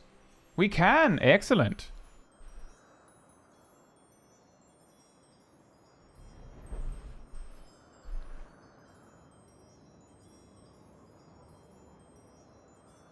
We have 45 minutes per weapon. I feel like... But I might have been exceptionally inefficient in my first go. But genuinely, it felt like it took an hour to get 5 medals on Paladin. Or, well, on my Warrior one, which was the first one I got. It felt like it took like an hour. It probably didn't. It's just that it felt that long. Hey, Zanto. I hope you're doing well. It's been a while. And also, hey, Shakespeare. Hope you're doing well as well. 3 healer limit break 3s in the first boss of Noscea. That sounds like that sounds like gold standard, doesn't it? How's the grind going? Yeah, I think it's going well, Perrin. Thank you. We have so far completed 2 weapons, and we're like about over halfway for the 3rd.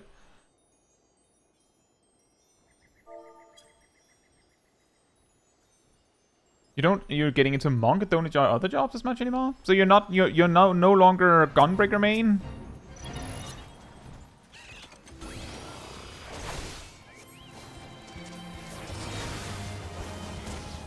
Fair enough, as long as you're having fun with the job. That's really what matters.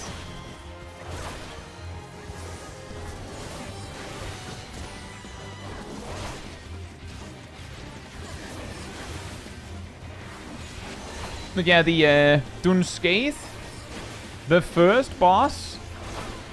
For those that don't remember exactly what Noscea is, it's the Heavensward Alliance raid, the one where the first boss is like on an airship, where you just get yeeted off. Like, there's a handful of, like, basically the boss starts by going, oh, I have this attack that sucks you in twice, and then kills everyone that's in it. And has no warning to indicate that it does it twice. I like it. Like, I think it's fun. But I have seen some cursed runs as well. Let's pray they don't touch it too much in Dawn Trail. Well, we have no idea. It's a flying graveyard.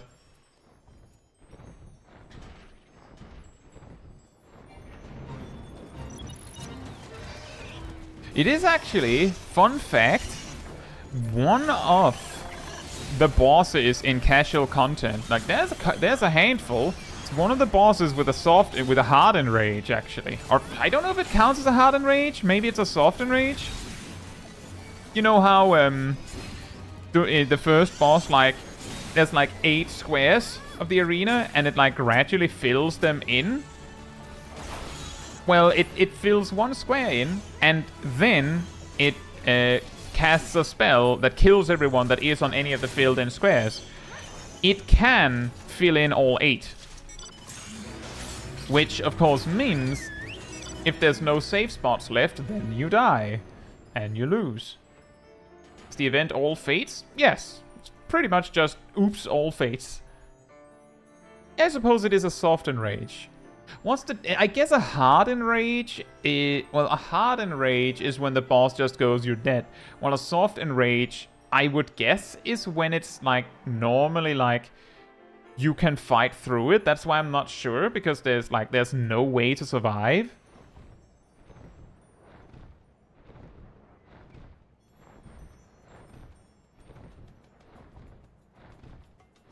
Maybe they'll bring back Ozma as a super boss.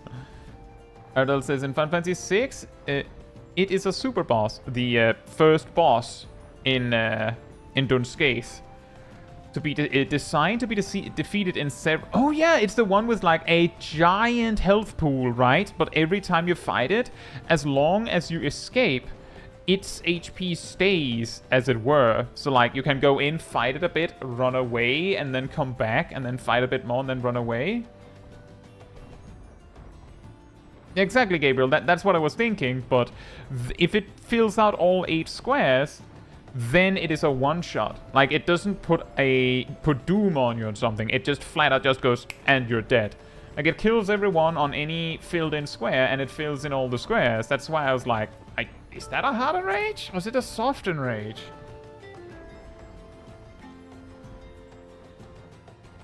I wonder if someone having a pending rest could beat the enrage on that. Oh yeah, I suppose that might make it more like a soft. I don't know. Bob says, I just did Shi3 as a sage with a dancer who partnered the tank, and the tank used clemency pretty much as soon as they went below. I'm guessing you mean as soon as they lost 5 to 10% HP for some reason? Or also the tank had everything at level 90. That sounds like a difficult one. What do you do with that if the tank thinks they're a healer?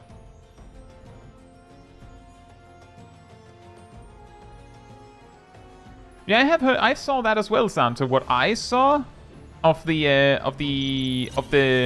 benchmark for Dawn Trail, what it looked like to me was specifically, it looked like it could easily be upgrades to chakra spenders. Like that, it looked like that to me. We don't know.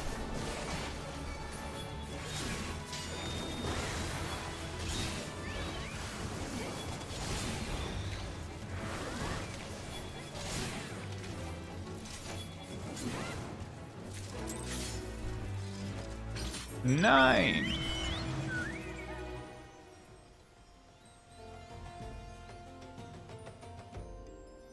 Perrin says, does Samurai's third eye still proc if they're covered?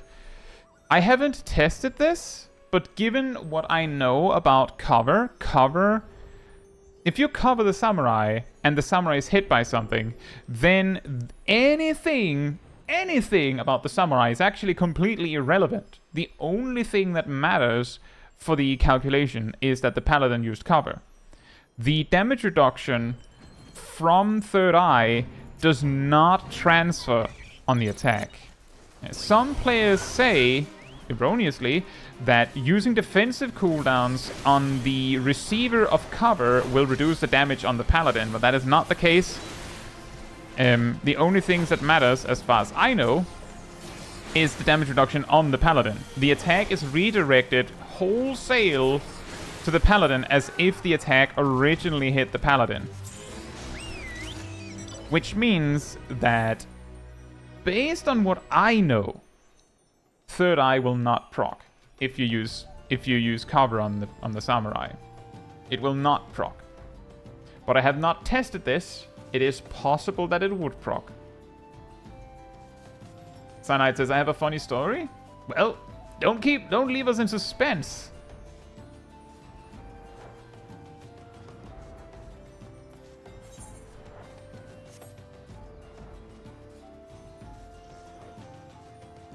We died to the water fire thing. You know, I feel like Zav dying to the water fire thing on the second boss is like, I feel like it's more surprising if you don't.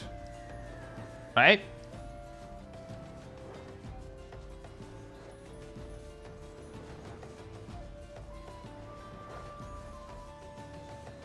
Oh yeah, I know, Perrin. That's also why I specifically tried to clarify that the reason why I believe it wouldn't proc is because of the interaction of cover. And why I tried to emphasize that third eye would not activate is because I had a feeling that what it was about was, will the Samurai gain Genki? I'm pretty sure it wouldn't.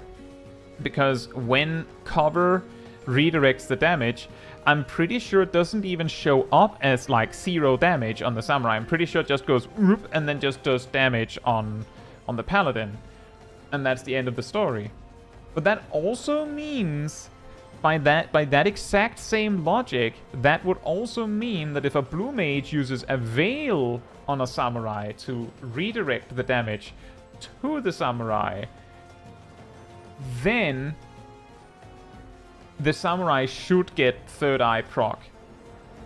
I don't know how you would end up in a situation where this is relevant, but I'm pretty sure it would work like that.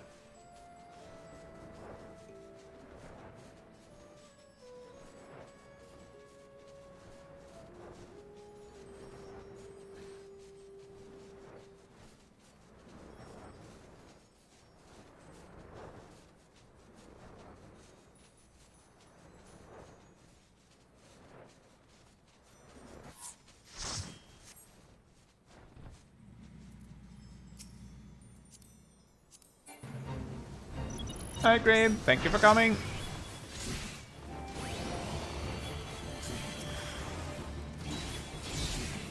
I've definitely had, like, either wipes or extremely close calls on that water-fire mechanic in Noscea.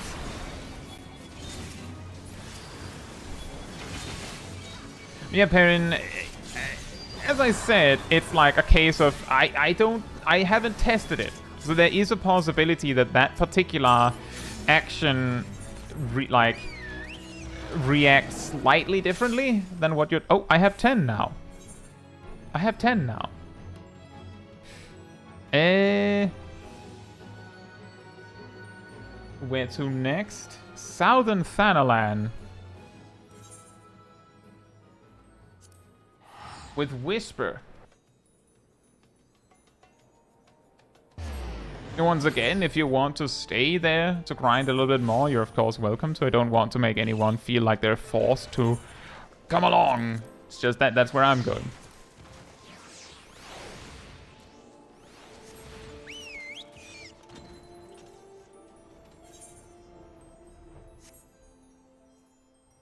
Eight weapons, nice.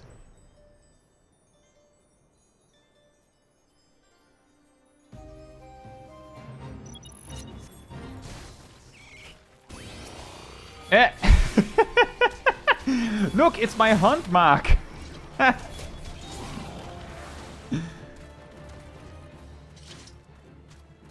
Ultimate efficiency achieved.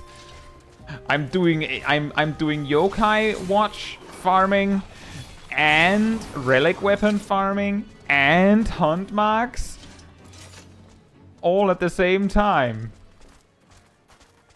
Hey Burner, hope you're doing well.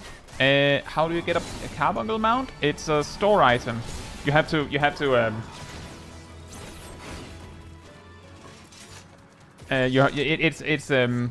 it's bought from the real money store.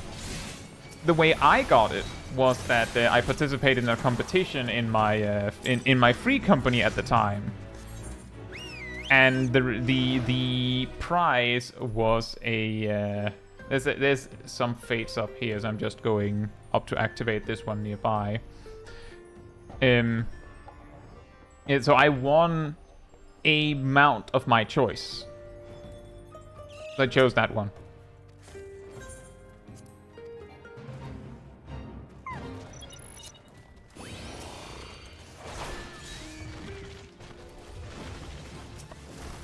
He was doing Hawk Manor hard for the first time, and our healer left because we kept wiping on Halicarnassus because nobody, other than me, was attacking the mobs. Backfill joined and said focus mobs. Literally jumped out of my seat.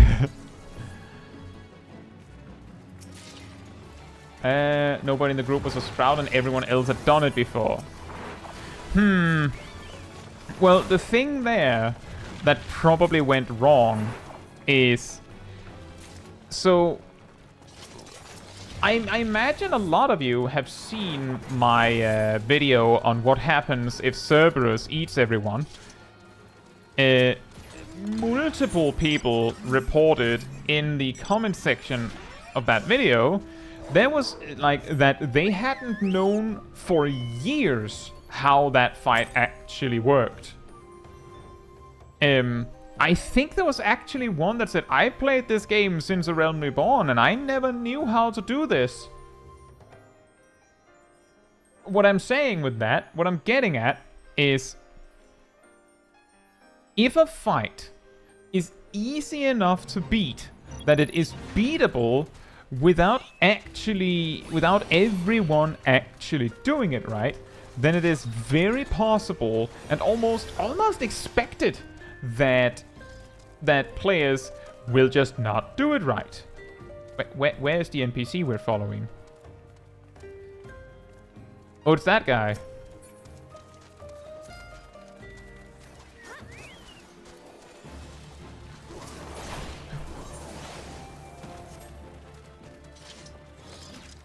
Also, hey Traverse, hope you're doing well.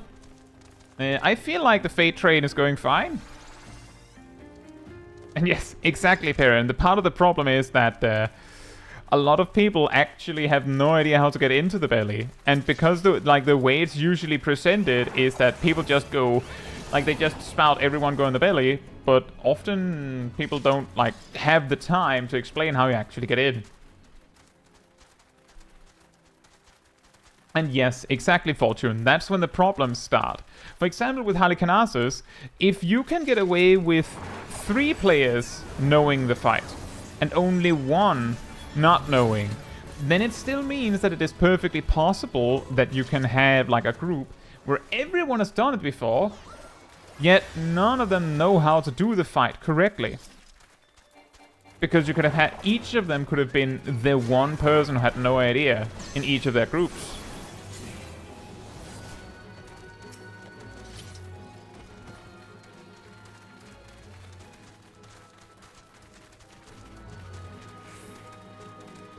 Traverse mentions the Hydropole sling. That's always fun. That's also what I was talking about earlier. That having a blue mage to do Hydropole is actually pretty nice. It makes it easier for everyone because it just clumps it up so everyone can just spam AoE. I'm going towards an inconvenient truth. Which is sort of what I'm talking about right now. But if you have two blue mages and they're both using Hydro Pole and they're not working together on it, then they both make it harder for everyone.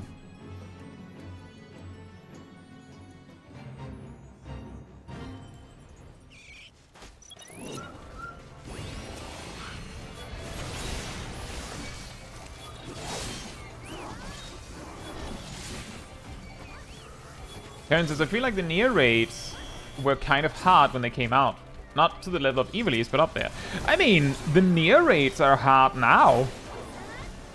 Part of the reason why the near raids take as long as they do is because, like, I've had like 45-minute near raids, and I've also had sub 30-minute near raids to my memory.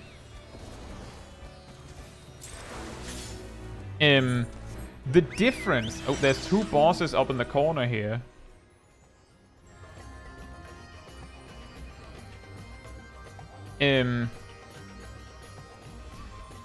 But the difference, the key difference between the 45-minute and the sub 30-minute is the south one has less timer left. So let's start with that one. That's it, quenching the flame.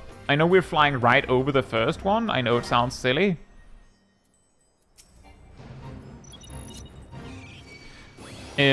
But the difference is, if everyone is dying all the time, then the near raids become harder. That's the difference. So they are hard. Genuinely, they're really, really hard. It's just that it's an alliance raid. It's designed to not wipe you. It's just designed to be like, well, you're 24 people. We could kill 8 of you, and you would still be able to win. In fact, we could kill 8 of you about every minute, and you would probably still be able to win.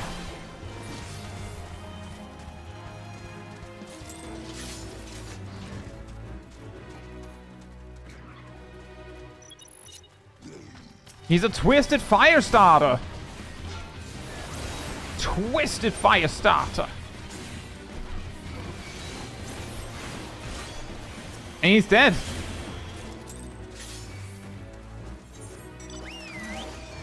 He's not that much of a fire starter after all, huh? Yes, Prodigy reference indeed. Twisted Fire Starter. Let's go for Fallen Corpses, Ride and Style.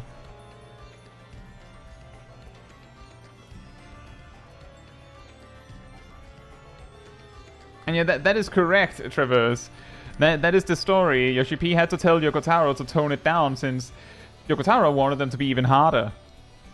He wanted those near raids to be insanely brutal. I think part of the reason there, Cyanide, is because Copied Factory and Puppet's Bunker, you have, you know, the classic item level advantage.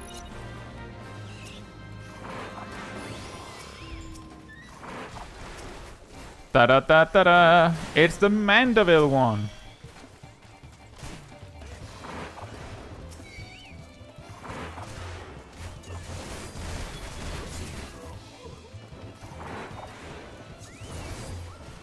We need a Lions countdown.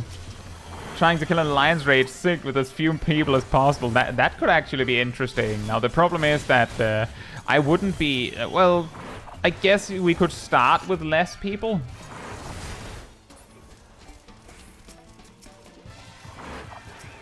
Because I imagine most Alliance raids you could probably beat with 16.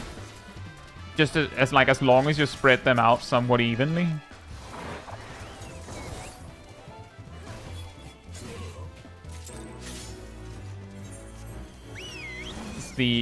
Why is that just there, nearly finished? Wait, I don't think... Nope. Nope. Nope.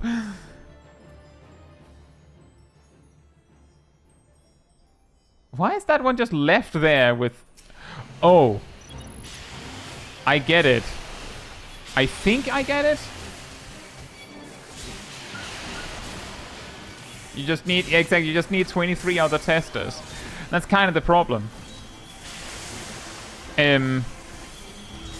Like a year ago, I would probably not dare plan like a stream of going, right, so I need 7 other people that will sit with me and just essentially go through an extreme with less and less people just for the fun of it. But I can now. A year ago, I would absolutely have said there's no need for me to go. I'm just continuing south to fish out of water. Of me going to Boja to level Small Kai, because, I mean, who's coming with me? But now we're enough people that, I mean, we can almost fill an alliance raid on our own. Almost. So it makes a lot more sense now.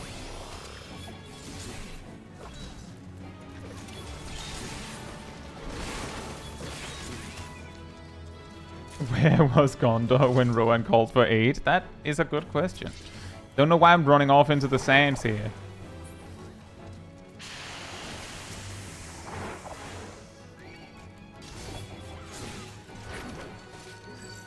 During the downtime to Dawn Trail is the time to do the silly stuff? I suppose so. I mean, once Dawn Trail comes out, there will be a time period of having a lot of serious stuff to do. But we will eventually be back to, like, looking for stuff to do. Like, that's the thing, is that when Dawn Trail comes out, there'll be new SMSQ, new side quests to do, new, like, raids to do, new trials to do, new shared fates to do. But it's not infinite. Right, thank you for joining, Gabriel. Right? Thank you for coming.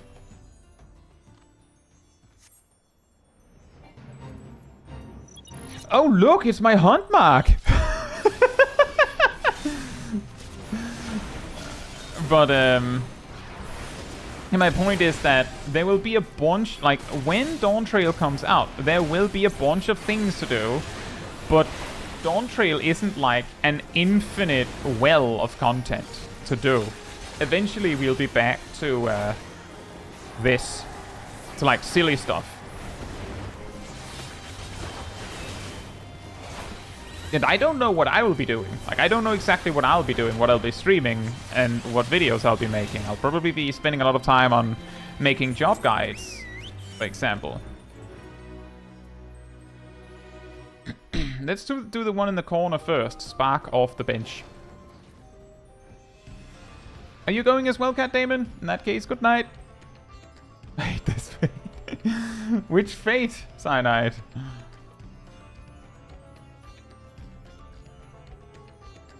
And yeah, Traverse, I think it's the red girl is the real party killer. Especially the mechanic where she drags people in a specific direction. Or the one where the small red girls spin in circles and then move position. Exactly, Perrin. That's good. Like, the Make It Rain campaign isn't like a massive event in my to my memory, but Moogle Tombstone event, it depends on how much interesting stuff there is to get. How much stuff there, like how much value there is in the event. The previous Moogle event, a lot of people said it was really bland. There wasn't that much, which, I don't know. Zarf, have you wiped to every single boss in that alliance raid?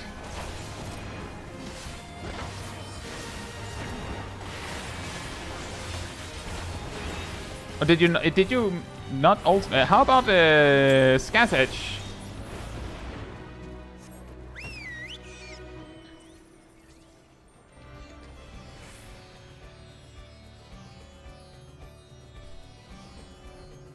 The one with the giant sandworm. When Thanalan are you guys? So we are, of course, on Ravana Materia, Southern Thanalan, and we are here. Right here.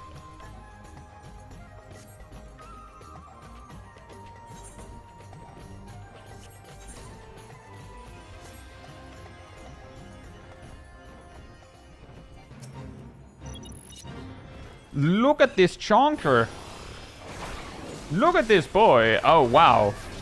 He's just filled with air, it looks like.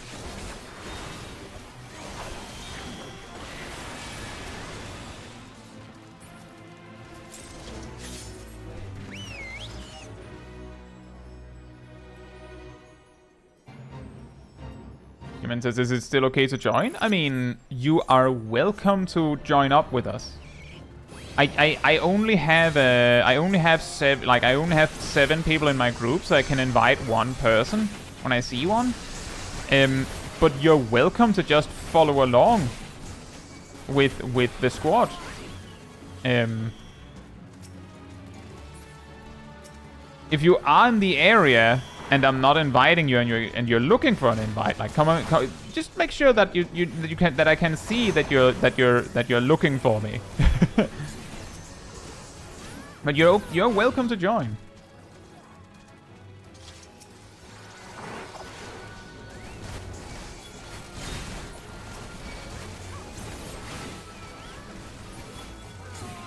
And that, you know, that is actually a funny thing that I often talk about with Moogle Treasure Trove events, Perrin, is that people always go, oh yeah, Blue Mage, like, when the event is ongoing, and you don't have time. Like, what often happens with a Moogle event is that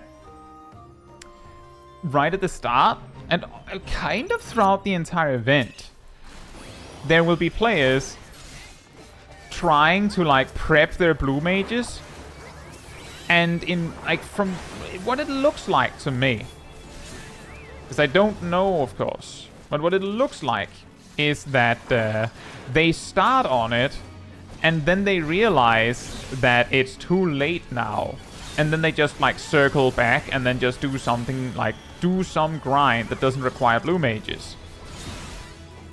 And then, like, they just go, I'll just remember it next time there's a Moogle event.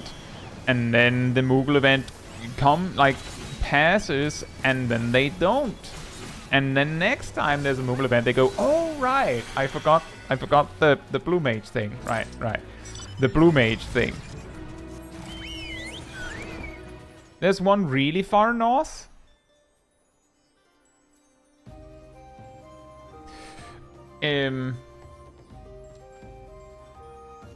But I will also say that with the somewhat recent changes to the Moogle Treasure Trove, you might not need Blue Mage. Like, genuinely, you might not need Blue Mage for this. Like, there's so many ways to get those tomestones that if they do it like that again, which I think they will, and more importantly, they leave the options we've already seen on the table, you don't need Blue Mage.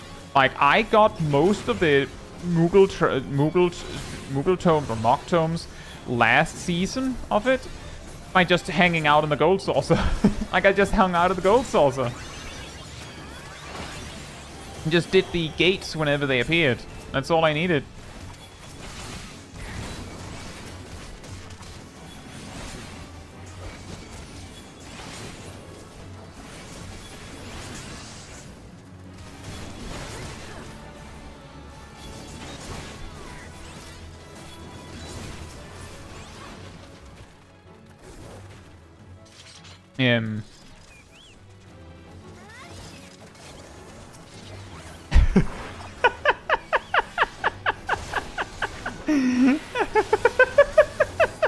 There's just the one guy out in the distance, like, if I'm just really quiet, if I'm just really quiet and careful, maybe they don't notice me and they will just leave. I'm just really quiet.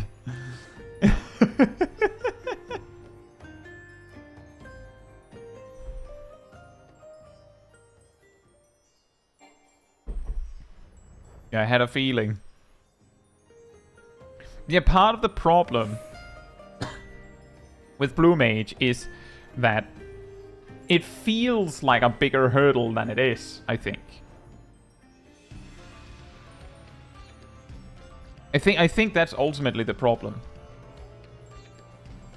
But I have all of the Blue Mage spells, so like for me it's just a matter of doing it. It's just right now it is more efficient for me to not play Blue Mage, especially if someone else is doing it. I just need to do enough enmity to get the gold rating, and then it's fine if the Blue Mage just decimates everything.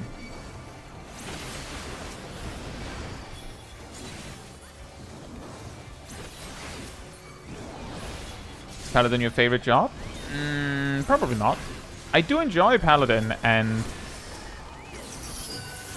let's say if Paladin had Warrior's Toolkit, I would probably play Paladin way more. Not because I want Warrior's Toolkit specifically, it's just that I find Warrior a little bit more fun. And I really like sword and board tanks. Like, I really like shields. Like, I wouldn't mind that. But my favorite tank to play at the moment is definitely Warrior. Hunters and the Hunted. Not your favorite tank.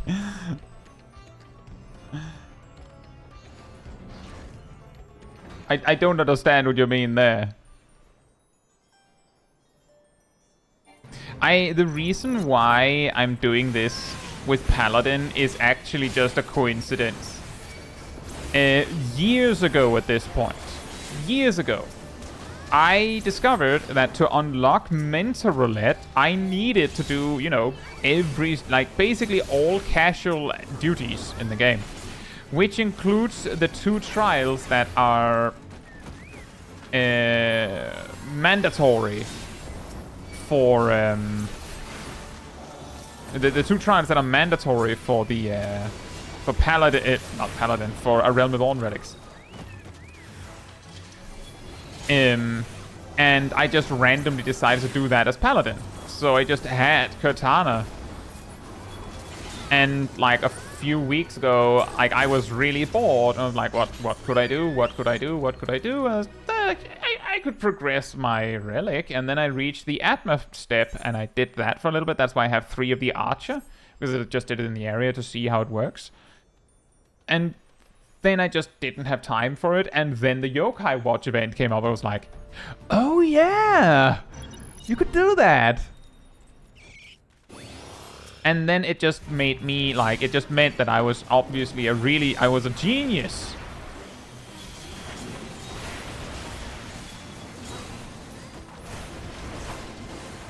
And yeah, that's definitely true, Perrin. Although I feel like I did most of the stuff that Blue Mage was good at in that period. I did, was fate farming. I can't remember what step was raw emotion. I think there was the 4 different colored plate thingies you could farm in Bosha, so I just farmed them there by just grinding mobs with Warrior.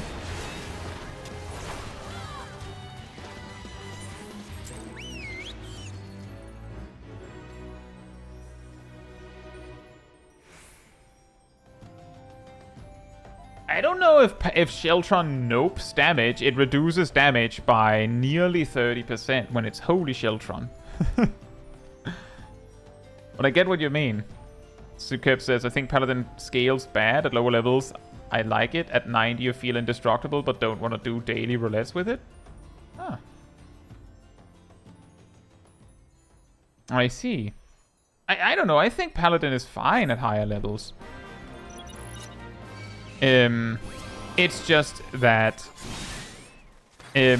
most of the content that I do, like on the daily, I'm not a big fan of how packaged the Paladin rotation is.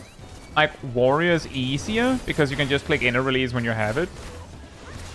Whereas with Paladin, you need to do Fight or Flight and Requiescat and then do everything.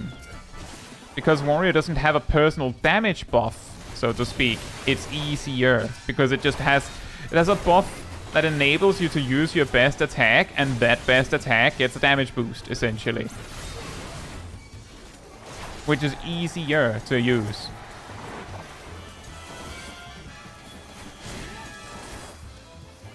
And in regards to defensive cooldowns, a lot of it depends on the shape of the damage you're taking. Like, if you're taking a lot of damage, then I believe Holy Sheltron and just Paladin's design is capable of minimizing that damage best possible. If you're taking a bit less damage than that, then Gunbreaker has Heart of Corundum, which is also really good, and even comes with a heal when you drop low. If you're taking less than that, then Dark Knight's TPN can sometimes just completely nullify the attack, and if it's magic, then that's also great. It's just worth keeping in mind that Paladin can also block the magic damage, so Bulwark is equivalent in power to Dark Mind against magic. Dark Mind is the single target version on yourself, and Dark Missionary is the raid-wide version that Gunbreaker essentially also has in Heart of Light. And then finally, if the damage is even less than that like you don't even need to worry about surviving the hit, then Warrior's like, well, you know, I can block some of the damage, and then I can heal the entire hit up again.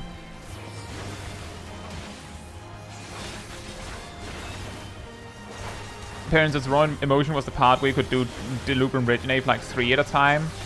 Oh, that's why.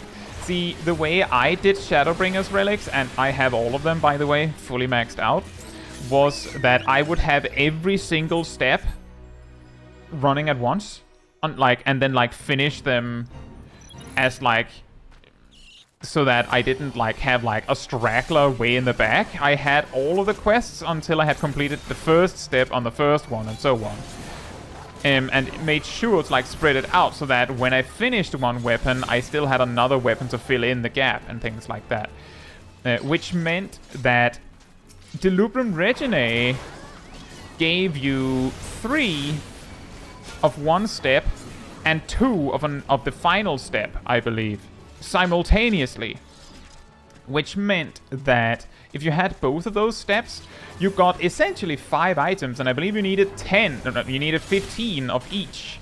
So, like, while it was 2 different quests, you were still essentially progressing your quests a third at a time. And I just spammed the Delubrum Reginae. Like, spammed it. Traverses, is there a reason to pick Redania, Uldar, or Limsa for these AR Fate grinds for legendary coins? Certain zones have fates that spawn extremely rapidly. Like we discovered in Western Noscea, there's like 3 fates up in the northwest that just respawn insanely fast. If not like 5 fates, so you can like do your stuff in a close area. The reason why we're moving zones like this is, well, I'm the one deciding, right? But the reason why I'm doing it like this, and the reason I'm choosing the fates that, like the zones that I am, is because relic weapons are a lot more specific with what zones you need to be in. There's 1 zone for each Atma. And all of the zones associated... Oh, careful. All of the zones associated with the yokai stuff are like... the relic weapons are a subset of zones that happens to be contained within the zones that all of the yokai require. So, like, if you're doing ARR relics while you're at it anyway, then that would be the main reason why you would choose to do it in specific zones. But if you're just doing yokai stuff on its own, then there are specific zones with insanely fast fates that you might want to prefer. Like, most of the yokai, there's like 3 yokai per zone that you can choose between.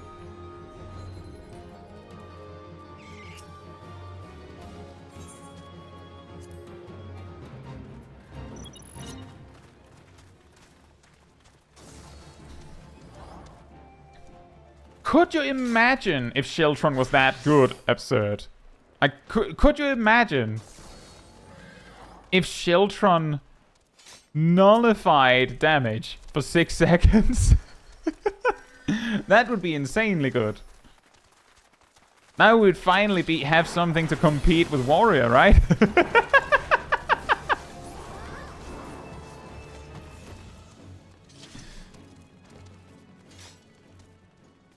If you're not too concerned about speeding through it, Traverse, then it's partly personal preference. Just keep in mind that certain yokai require certain zones to give their legend. Like, each yokai will only give its legendary medal in three or so specific zones.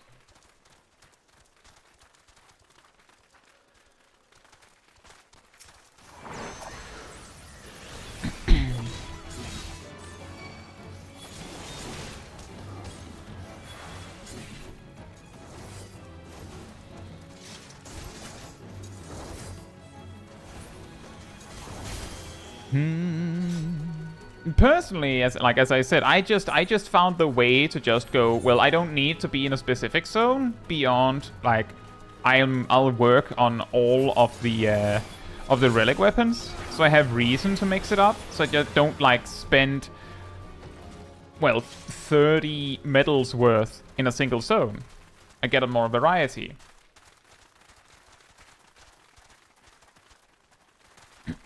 Am I spawning Nunny? It's not intentional. Also, hey Angel, hope you're doing well. Ah, the north one is back again, everyone. Let's go. There's a crack in the wall here.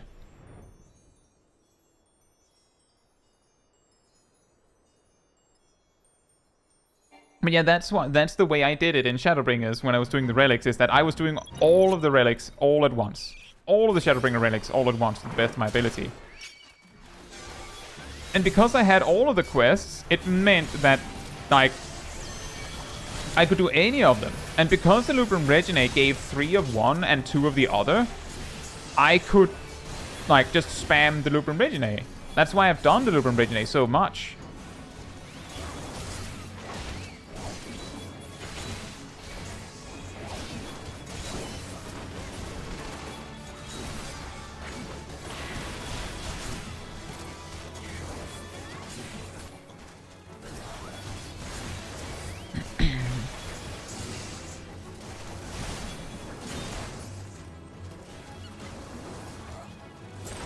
Oh, this time we don't have a weird straggler.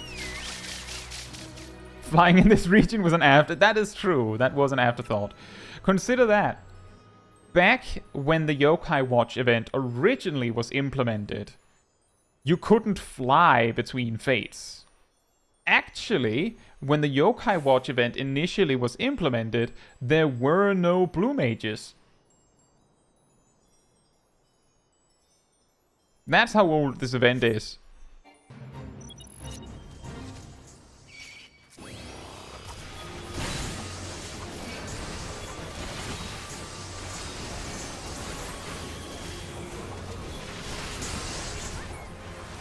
I can't recall for certain. I think the Final Fantasy XV collab event was also old enough that technically there were no blue mages, but I guess that doesn't really matter for that one that much.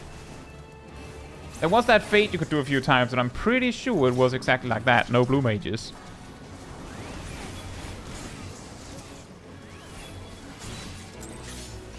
Oh, 10!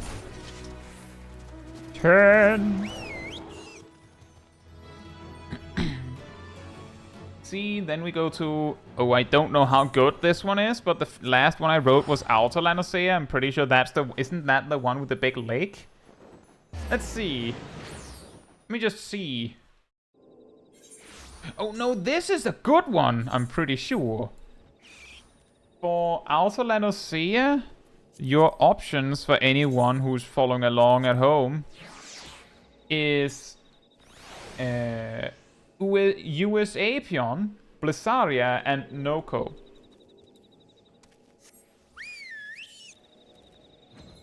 I thought it was this one. That would suck. Should we just go straight into the mines? That might be better. Just I'm starting with the miner in the mirror. The miner. Oh look, my hunt mark.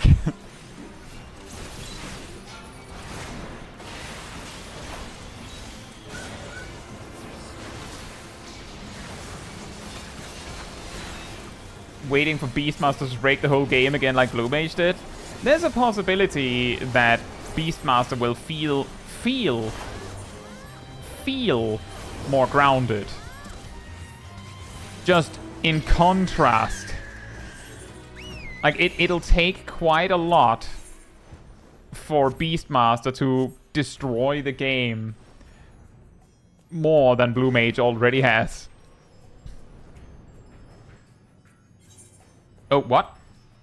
Aww. Fate gone.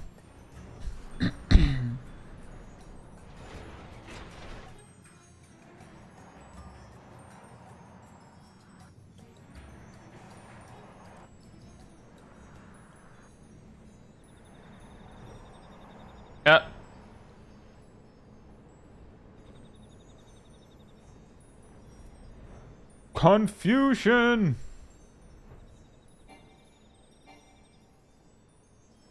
Get Fate back. Oh man.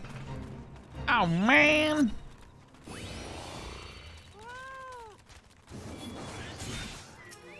Why is this a boss Fate?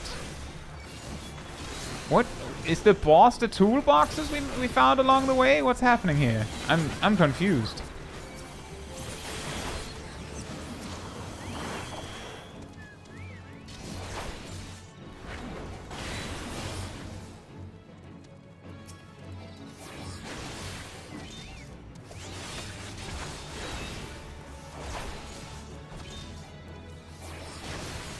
Toolbox is built up to a boss. Ah.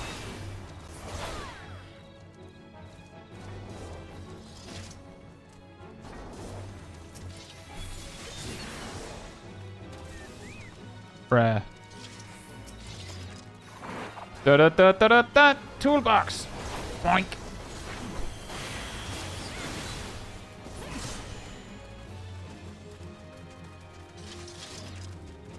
Where boss?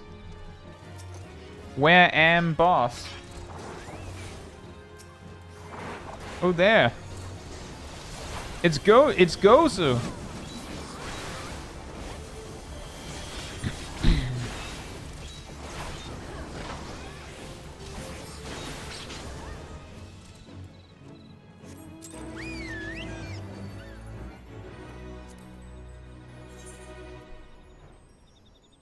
Yeah, I see what you mean. Look! It's my hunt mark! Can you... That's actually really scary on a latency. That's really, really scary with latency.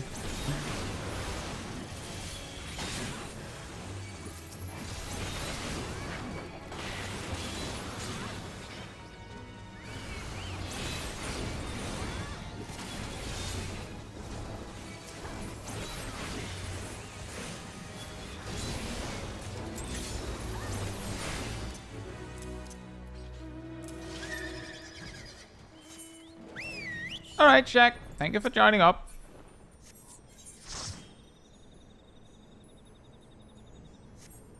I think I saw Graham was back.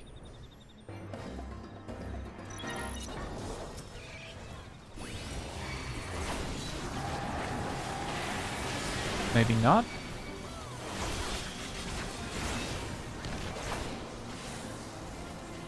Maybe in the mine.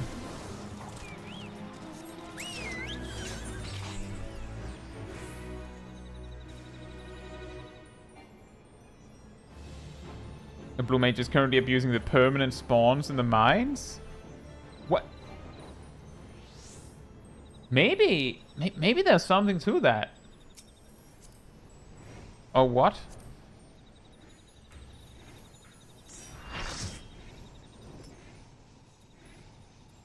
Spawning is respawning insanely fast, that one.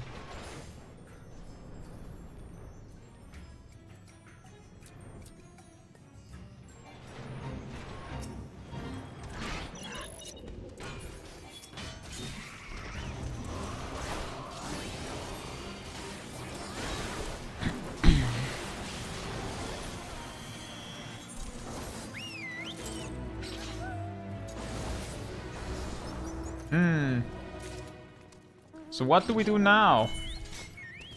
Well, I got a chunk of iron. Or...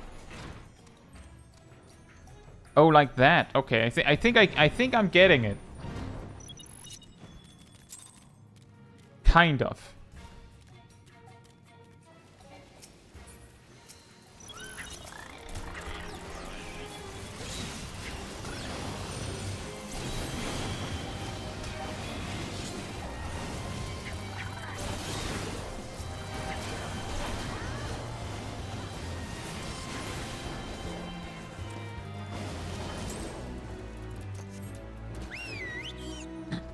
Yeah, I see what you mean. If the other one is spawning as we're running back, then oops.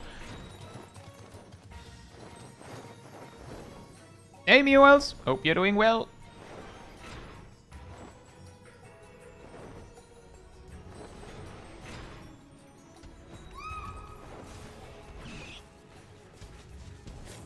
What? What is happening here?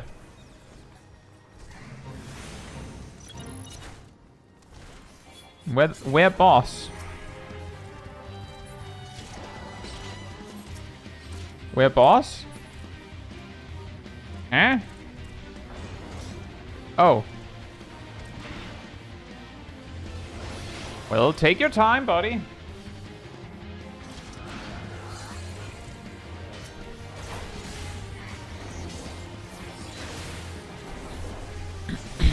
Yeah, that does seem efficient.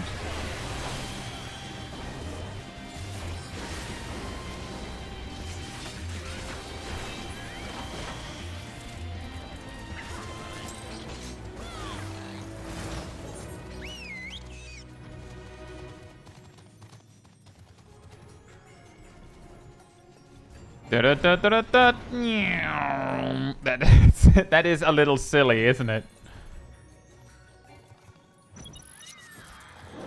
Now that's silly.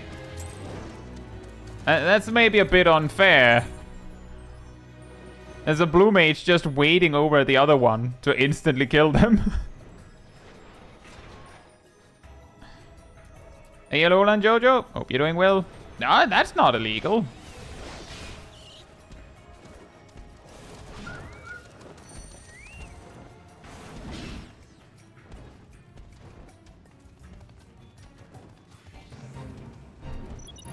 Oh, that sucks, Muels.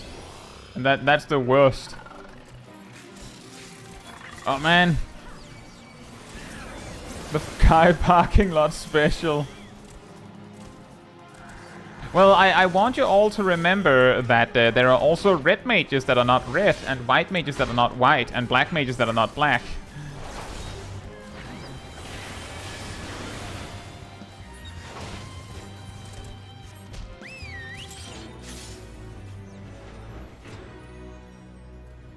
You have to be insanely fast if there's just a blue mage waiting over there.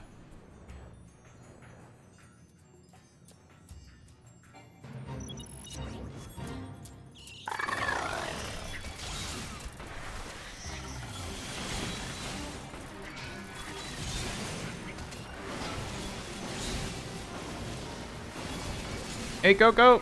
Hope you're doing well.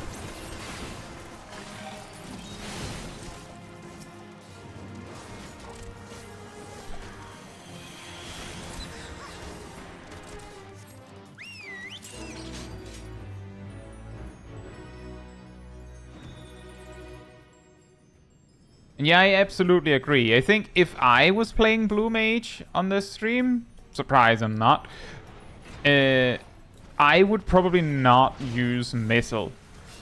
Like, I would just not use Missile. Because, like, I can absolutely kill the mobs really fast without Missile. I don't need it.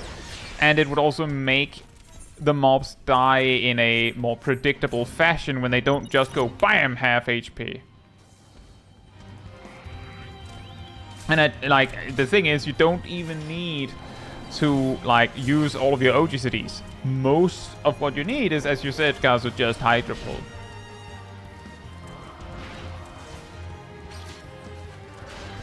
Sometimes they cast Doom and wait. Suppose that's also a solution.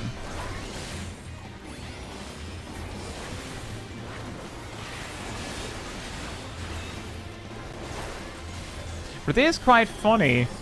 Here's an interesting observation. There is a specific amount of effort required to be awarded the gold rating on any given fate.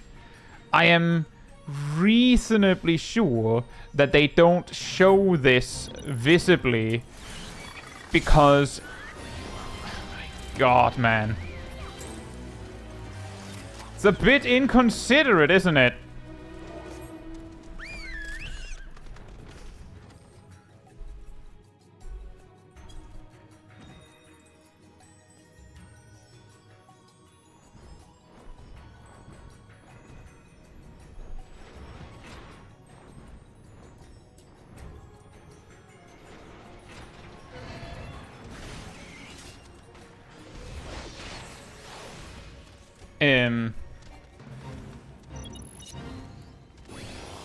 What was I saying?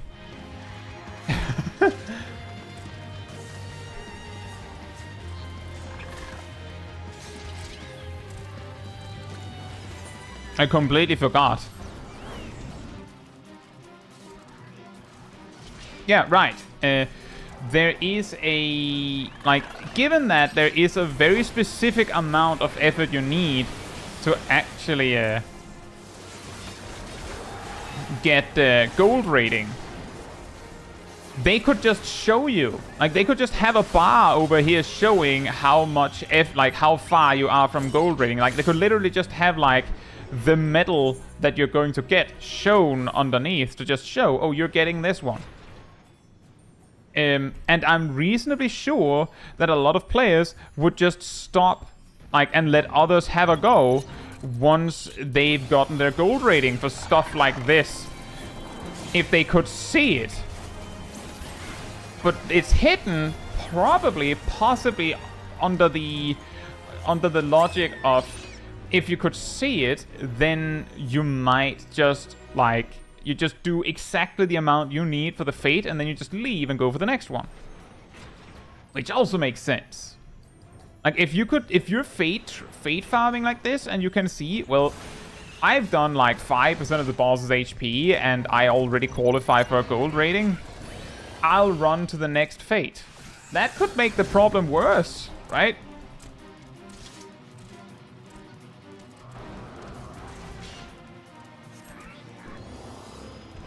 And yeah, Philippe, that's also kind of what I'm doing. The only reason why I didn't get this one, like get the one just moments ago, is because that blue mage instantly killed the boss. Like, I only got one hit. I didn't even get time to use my tank stance, partly because of lag, right? But normally I can keep up. Also, I'm observing a surprisingly low amount of legendary medals right now.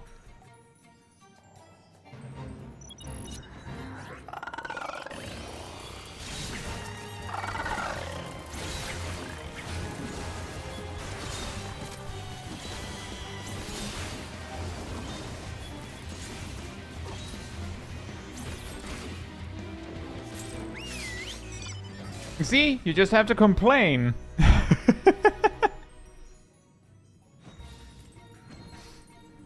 And yes, also true, Ham. That's also part of the reason why it would be a little weird. And I imagine that could lead to even more jank, because everyone just leaves as soon as they've done their part.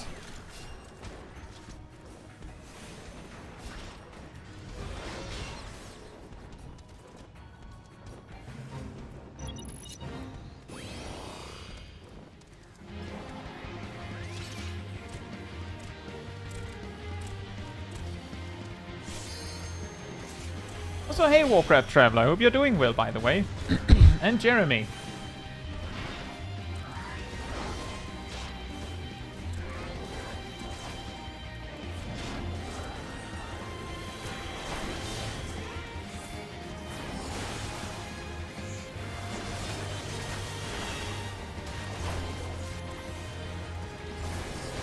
Not quite, Caetsu.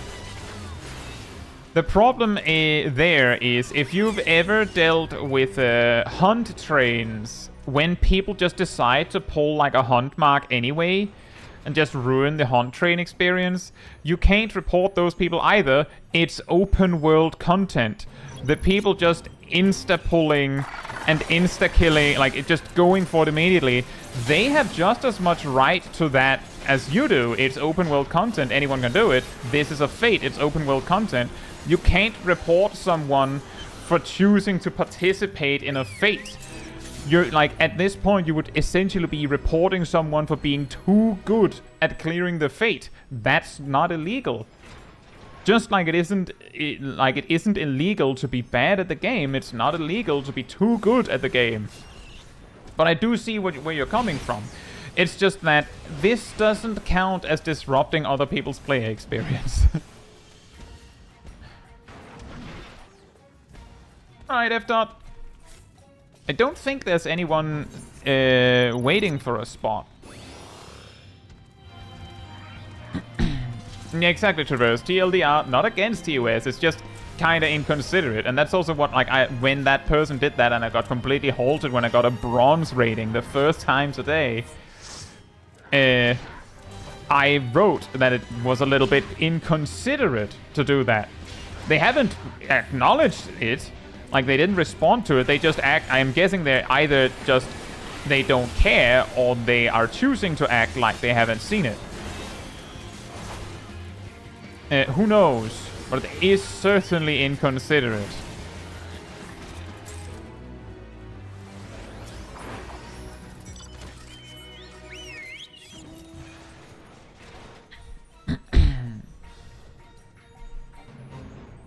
Like, the thing is, if everyone could make it and get their hit in, then no one would mind.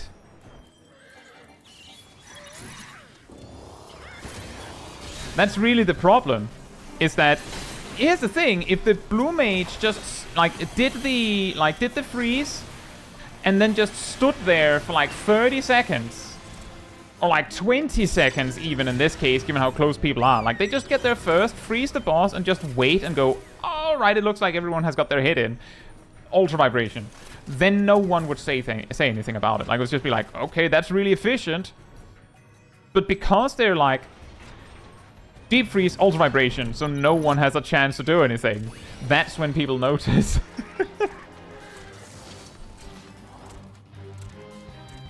Fair enough, fat man.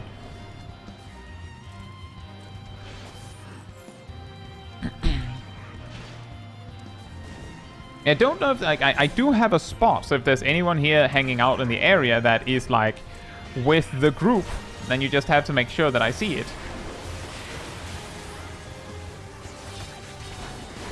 Yeah, exactly, Trus, and I'm pretty sure if you're a blue mage and you use Mighty Guard, Hydra Pole, Ram's Voice, I'm pretty sure Mighty Guard doesn't drop off when you get scaled down, I think.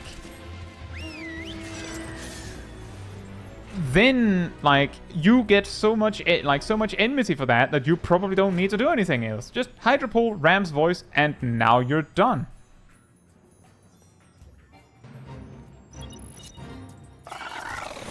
And yeah, that is actually a really good point. The blue mage doing this goofing has the Jibanian mount.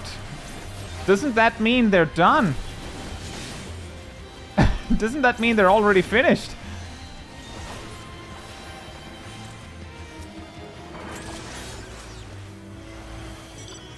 I thought the Jibanian mount was the one that you get when you've done everything. Why are they here then? This gets weirder and weirder. Are they farming the actual drops from these fates?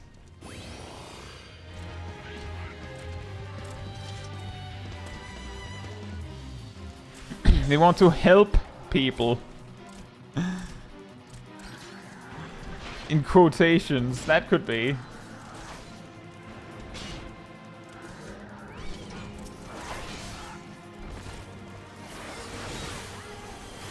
I'm pretty sure that the Jibanian mount is the I don't know. I'm pretty sure Whisper is the one for 13. Maybe Fate Total achievement farming? Oh, that could be. That would, of course, also explain better. Doesn't make it less inconsiderate, but that would explain better why they're just going full mayhem, maximum speed, because they're staring down the barrel of, well, I need to do 10,000 fates. Waiting 20 seconds for all of you means hours for me. But I feel like this is a weird time to do that achievement then.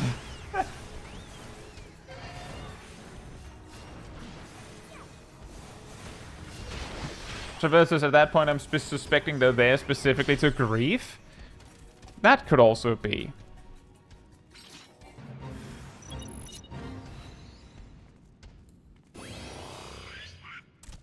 Jeremy says, had a group of blue mages on Midgard that would all open with missile on boss phase. It was infuriating, and I could imagine that, yeah.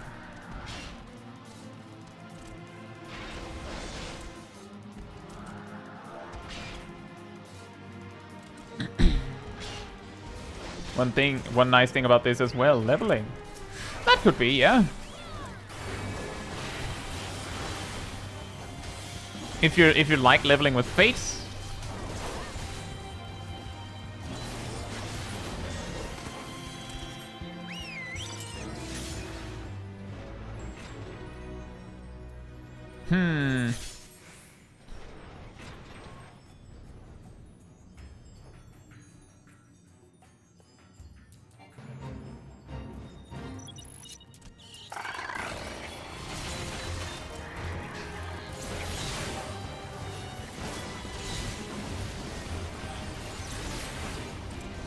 Wait, where's Captain Missile?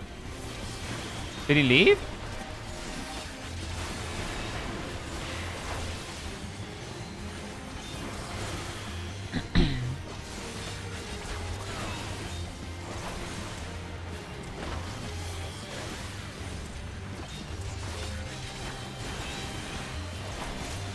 Tal says, is the most efficient way to level normal jobs from 71 onwards Zadnor. 71 to 80, I've heard a lot of people say that Bozja is extremely effective. I've also heard some say that if you have a group to spam duties with, like dungeons, then that's better, like slightly better, or maybe significantly better. Who's to say for certain? But Bozja is really good. It's really important that I'm saying Bozja, not Zadnor. That is intentional. Apparently Zadnor is less effective for like XP grinding. But if you haven't maxed out like your honor stuff on Zadnor, then maybe that would be better, because as Yarp says, it's still super fast. Might be better to do, you know, Zadnor, even if it might be slightly worse for XP. And as others mentioned, doing the Pixie Beast tribe from 71 to 80, actually also to 90, that like they're the second best combat job tribe, right?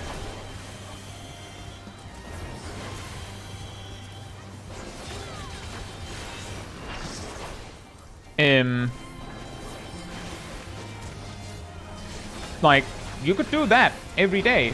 And when you reach 81, you can do the Arkasodara and Endwalker. They're also very good XP. Just really massive amounts of XP, both of them, in like 5 minutes. But you can't spam them, so they're like not the XP grinding option.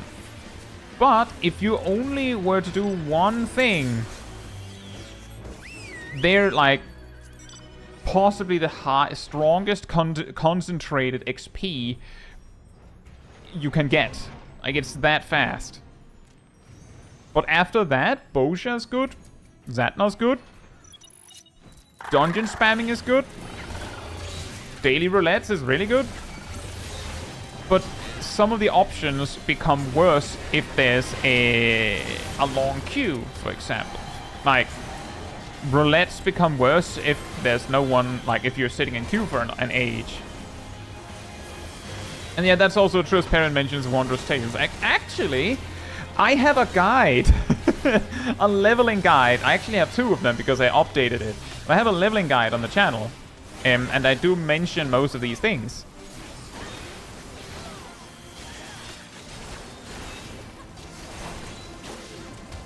And yeah, exactly, Philippe. That's also what I say in my leveling guide. I basically list the good options for leveling, like roulettes and stuff, and then you spam, like, you do tribes, clan hunts, fates if you run out of the, like, non-infinite options while you wait.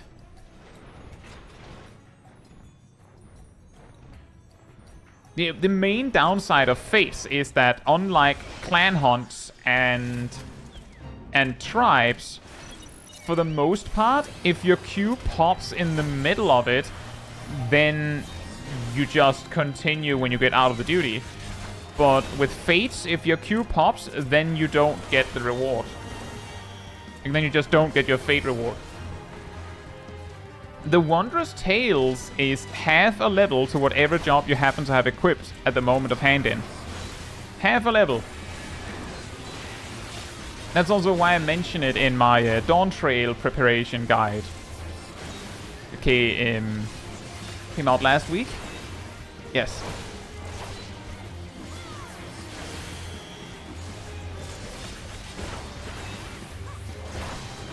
Yeah, that's true, Toss. The only way you can try and avoid leveling roulette be giving you the unfun stuff like Sastasha repeatedly is if you have a pre-made. If you have a full pre-made, you can use the limited leveling roulette option, and then you will only get like duties within like I think it's 7 levels of yourself or of whoever's lowest in your group. Of course, when you're power leveling, don't spam leveling roulette. You do leveling roulette once. Once you've done the daily, there's no longer any reason to spam it.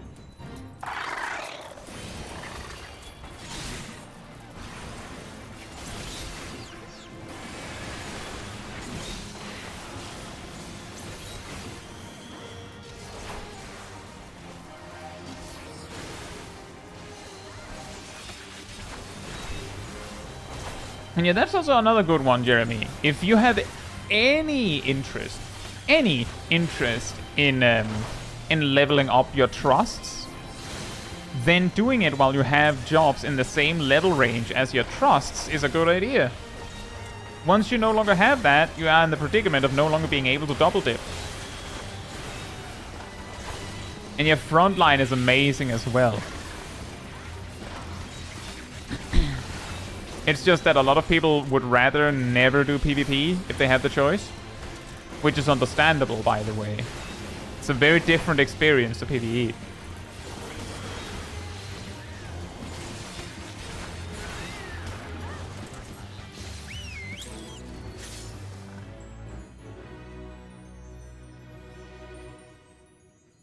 I think what we will do is I will finish up this particular weapon. I'm at 8 out of 10 right now. And then I will go and get, like, unlock those weapons. And then we will probably round up.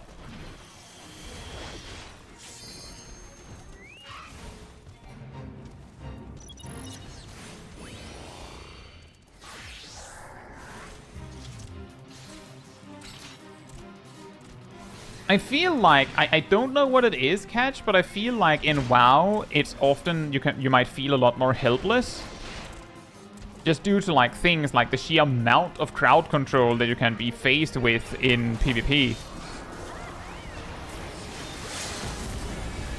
Oh yeah, we have a limit break. All right, good to hear, Muels. I hope you have a good evening. And hopefully you can get your bike fixed. It really sucks when you have a flat tire out in the middle of nowhere. Or even not in the middle of nowhere, like if you're just not home or anywhere where you can get it fixed. It sucks. I should know. My primary mode of transport is a bike. As Coco said, Denmark moment.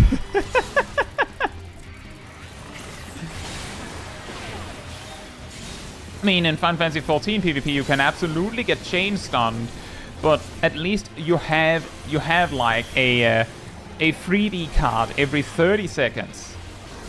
I think in WoW it's like every 2 minutes.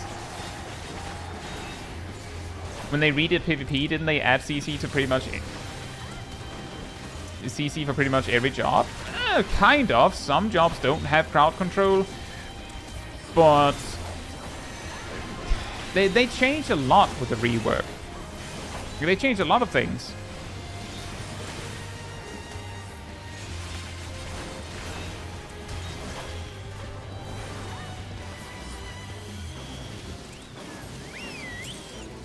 Oh, there we go. All right. You're all welcome to stay and keep grinding. I will stop here, though.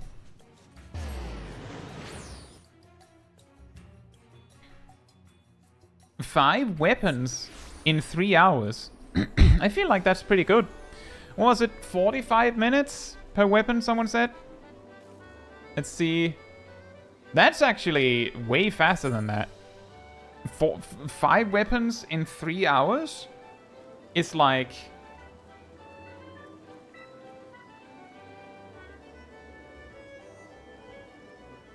Wait, I can't math for some reason. Between 30 minutes and 45 minutes, I'm pretty sure.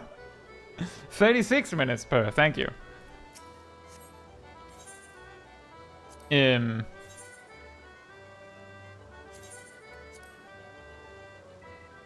Which is really good.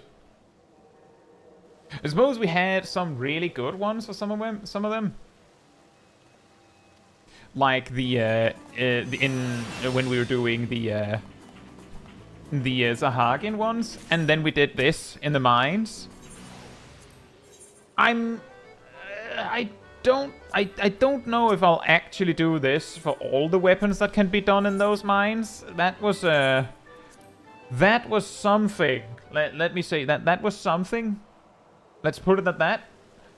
Not the most entertaining approach.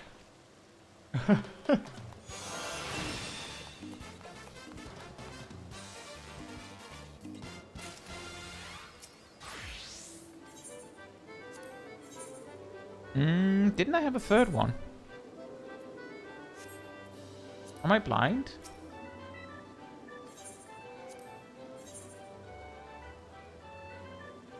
There it is. 7 medals in a row. And 23 fates with nothing in a row. Yikes. That is quite wild. I think I will go... I think I'll just go to Uldar as we round up. Just for a bit. I can see that just being in the gold saucer really... there's something... The nice shadows and stuff doesn't... In my laptop don't like...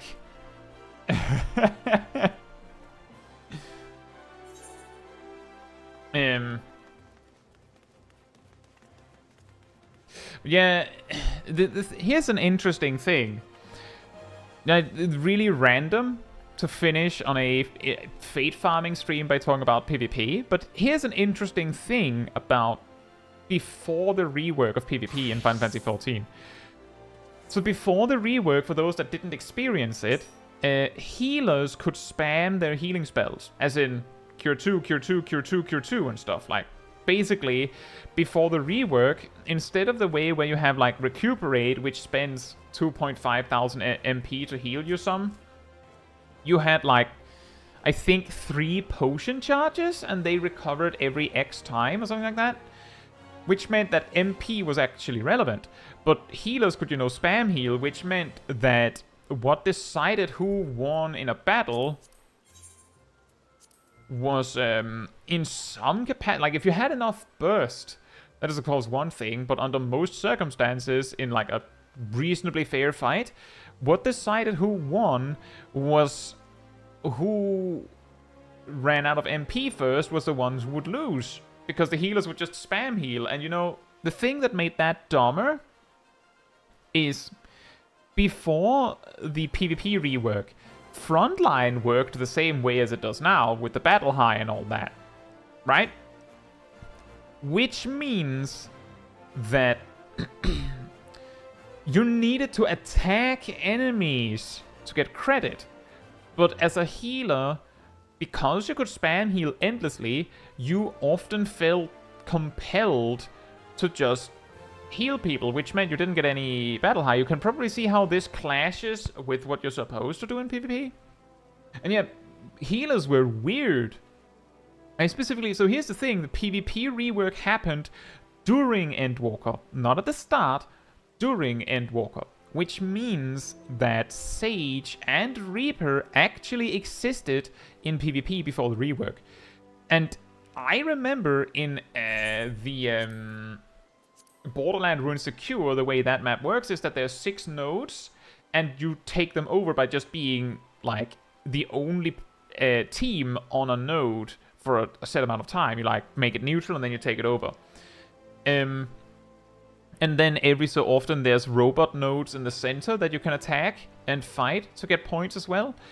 One of the strategies I used in this map is I would play Sage and I would just like go to one of the nodes like on the sides of one of the other factions, like one of the other teams, and just be there and just stand on it. And if I could just push it to neutral, I would just stay there until like 3 or 4 people came by and forced me away by either forcing me to run or killing me. And yes, 3 or 4 people, because it was that hard to kill a healer who's actively trying to heal themselves. Very balanced, right? And very fun. Hey Mia, hope you're doing well. We just finished getting 5 yokai weapons. So I'm actually up to 6 so far. Let me just sort this out. I'm at 6 out of 17. I basically only played healer in the old PvP, part of because I didn't like running in close, and the fact that healers could just spam heal themselves felt more secure in a way.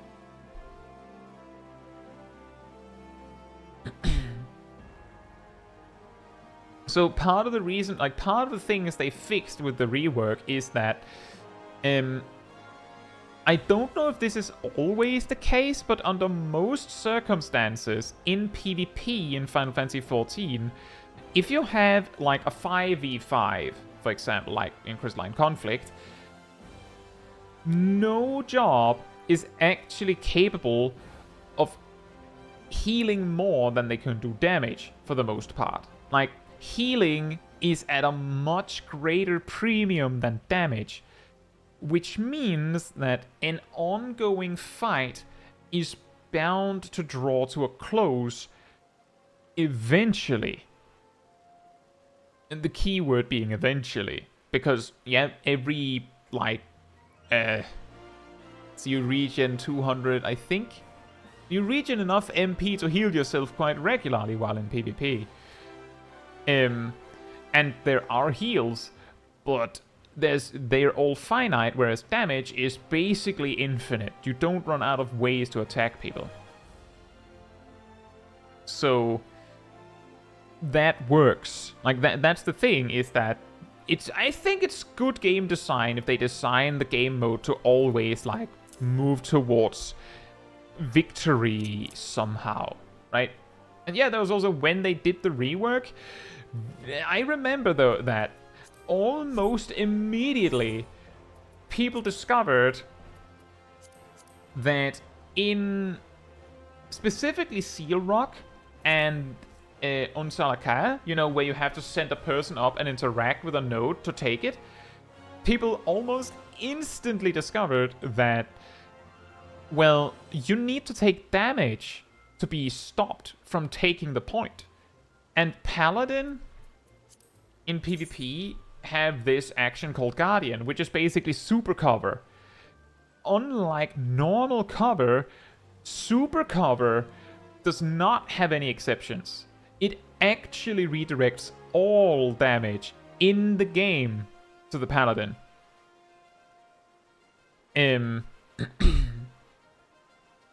Which means that if you have a Paladin using Guardian on you, then you're unstoppable for 10 seconds in terms of nodes. The Paladin then of course takes the damage, but if the Paladin is using Guard, then the Paladin is taking very little damage. They can only do that for 5 seconds, but if they have Limit Break, they're taking no damage for 10 seconds. And that's where the problems arise. The Paladin could use LB and then Guardian, and then as the LB runs out, if the player taking the node is still taking damage, the Paladin can, you know, like, fade that into Guard. And you couldn't stop the person taking the point. And originally, when people started, like, asking, is this, like, illegal? Like, is this a bug? Are we going to get banned for doing this? The Game Master said, no, that's clever game. Like, that's perfectly, like, that's just clever use of game mechanics. The players in the defense position just need to, like, basically, the people fighting them just need to knock the Paladin away from the person taking the node. And then kill the person taking the node. Or, you know, just kill the Paladin. But the problem was that this strategy was so good and so consistent and took so little time to do that usually it wasn't actually realistic to expect people to actually be able to, 1, kill the Paladin, or 2, push the Paladin away. Like, it was too effective, which then led to this situation where there was more and more and more Paladins in PvP. Like, just imagine, like, think about it. You have one Paladin just using this strategy on their friend they brought. That's once every 2 minutes, right? What if you had 2 Paladins that just alternate doing it? That's every minute. What if you had a 4-stack, like a pre-made of 4 Paladins doing it? That's once every 30 seconds. And basically, every time there is a node to be had, there will be 2 Paladins there, and one of them will cover the other. There's nothing you can do. And because they're 4, they can, you know, split and just take 2 nodes at the same time with the strategy. Which is why the way it works now is that it doesn't work. Like, while it redirects the damage while you're taking a node, now the way Guardian works is that it's like, it basically, if a person who's taking a node, like taking the node with Guardian on them, the attack basically just leaves a mark, you were attacked, and then goes over and hits the Paladin. Which means that it leaves the mark of you were attacked, stops the node capture, and then deals the damage to the Paladin, so this strategy no longer works. On the other hand, you can still stack 4 Dark Knights and make the toilet and just kill everyone. That's not unfair. That's totally balanced. What are you talking about? You just need to click guard fast enough. Unless the Paladin dies. Yeah. But yeah, PvP is weird. I think part of the reason why this was allowed to exist for as long as it did was also because PvP is mainly balanced around crystalline conflict and not frontline.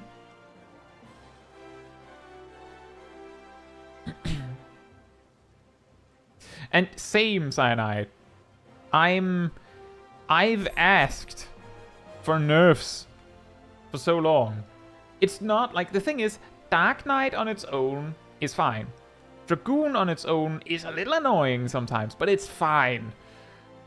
It's the mix of Dark Knights and Dragoons, or stacking Dark Knights or stacking Dragoons, that makes it a little much, especially if you then also add an Astrologian. Like, the problem is that it's too hard.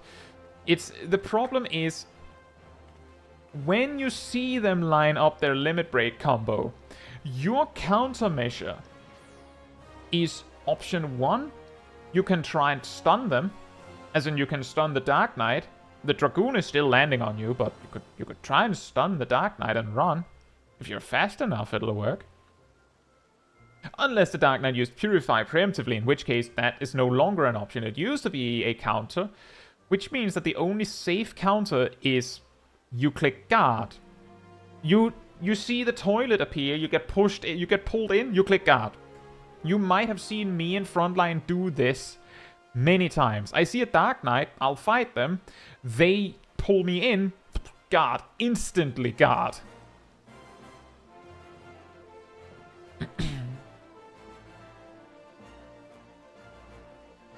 You know, Tathio, I think there's something you're missing, because all jobs take less damage in frontline. It's just that melee and tanks take significantly less. The way that it works is that all melees and tanks take 50% less damage from everything in frontline. Ranged and healers take 25% less. And Red Mage and Dancer, uniquely, take 35% less. But everyone actually takes less damage, it's just a lot more obvious on melee because it's 50%. Although, I get where you're coming from with that, Tathio.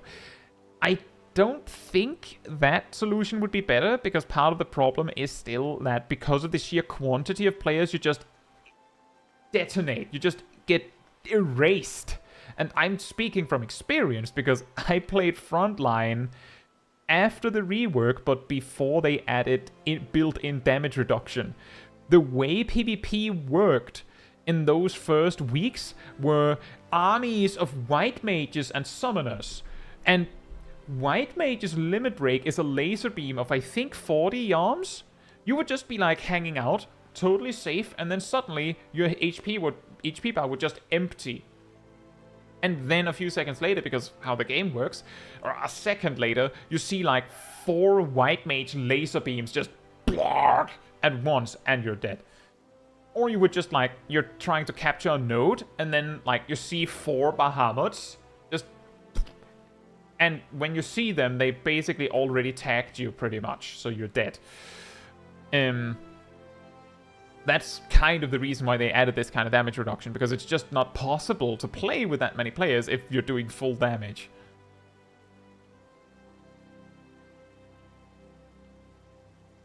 Rival Wings still doesn't have the damage reduction in place, but I mean, the thing is, Rival Wings doesn't... Rival Wings has the benefit of most of the people that queue for Rival Wings are actively choosing to go into Rival Wings.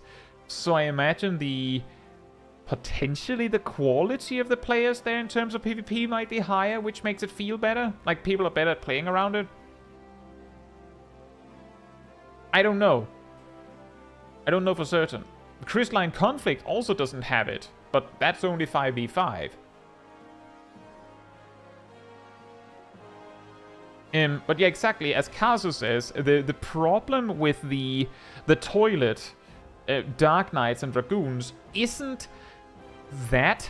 Like, that strategy is perfectly fair. The problem is that there's no counterplay. There is nothing you can do about it. Like, genuinely, the only thing you can do is if you see the Dark Knight, like, run up to you a bit too aggressively, like you see them basically coming from a distance, just running at you. If you have a ranged stun, you just as they look, like just as they're about to click Salted Earth, you see the Dragoon jump into the air, like the Dragoon running side by side with their Dark Knight friend. You see the Dragoon jump up, and then you stun the Dark Knight. That's when you stun the Dark Knight. Now the Dark Knight is behind, they can't make it into position. And the Dragoon will be chasing you as if their life depended on it, because if they miss, they have no limit break for like 2 minutes.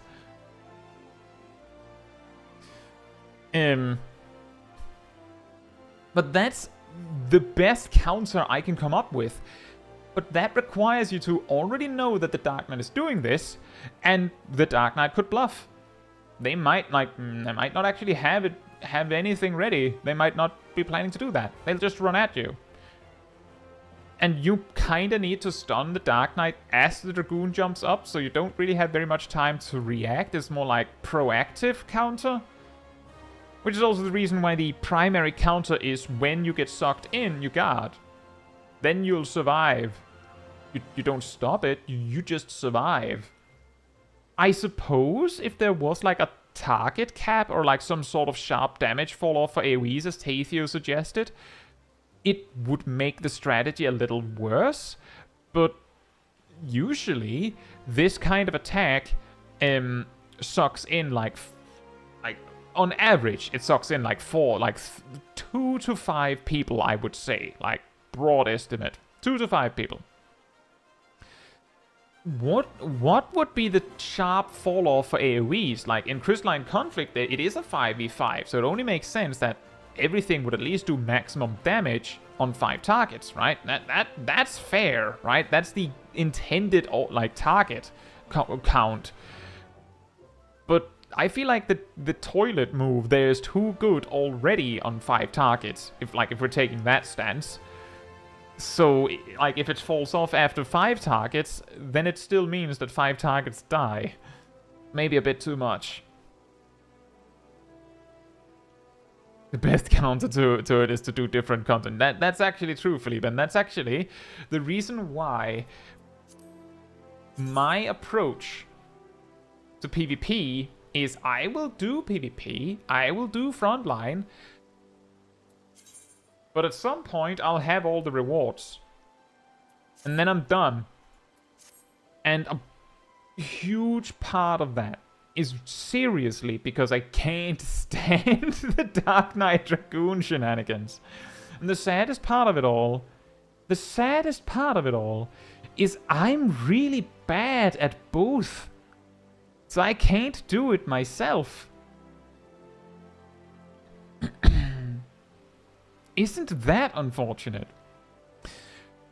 Now, with that said, if you enjoy the wonderful company of the people that you see in the chat, or me, remember that there is a Discord community server that you can join. There you will find me, and I believe most of the people in the chat. You'll also find a weekly schedule where you can see what else is happening on the channel. Sometimes you also get some extra announcements a little bit early, like for example when my main computer decides it no longer wants to work. You'll also find the announcement room where you can see links to new videos and streams when they come out. You can also go to the role assignments room and grab the reminder role, and if you do, you will get a notification whenever I plan, like put out a video, plan a stream, whatever it is. You also get an extra notification around 15 minutes before stream starts, so you don't miss a second. You'll also, of course, have the benefit of being able to talk with all these wonderful people and talk about whatever. And if you did enjoy this particular stream, it helps me a lot if you leave a like on the stream. That tells the YouTube algorithm that you enjoyed this stream a lot and you would like other people to enjoy it as well. So thank you so much in advance. You can, of course, also support the channel even more directly by becoming a member, gifting memberships. The super chat system is there. If you don't want to use the YouTube system, there's also a Ko-Fi link in the description. That is, of course, all optional. It helps me and the channel a lot, but it's not locking you out of any content, and everything, like just participating in the streams, also helps the channel, so it's all appreciated. And also, just I forgot to say it, if there's anyone still cursed with the new YouTube layout, you can find the like button by switching to cinematic mode, I've heard. And no worries, Rithian. Thank you for coming. Yeah, looking forward, tomorrow we have, I believe, more Mentor Roulette, right? Yes. And on Friday we have more Mythbusters, more Final Fantasy XIV Mythbusters. And on Thursday we are doing more Extreme Countdown, this time with Ramu Extreme. I might need 7 volunteers to join me. I haven't, due to laptops and all that, I haven't had quite the same time to like pick out and check if my staples are ready. Hopefully some of them will join me. Hopefully some of you will join me. I have a feeling we'll need 2 tanks. Probably at least 1 healer. I don't think it can be done with 2 players due to how Horrify works, but we'll see when we get there. With that said, I hope you'll continue to enjoy the Yokai Watch event. I had some fun with it. It's a lot more fun with friends. But with that said, good night, good morning, afternoon, or evening, depending on where you are in the world, and I hope to see you all very soon. Bye bye!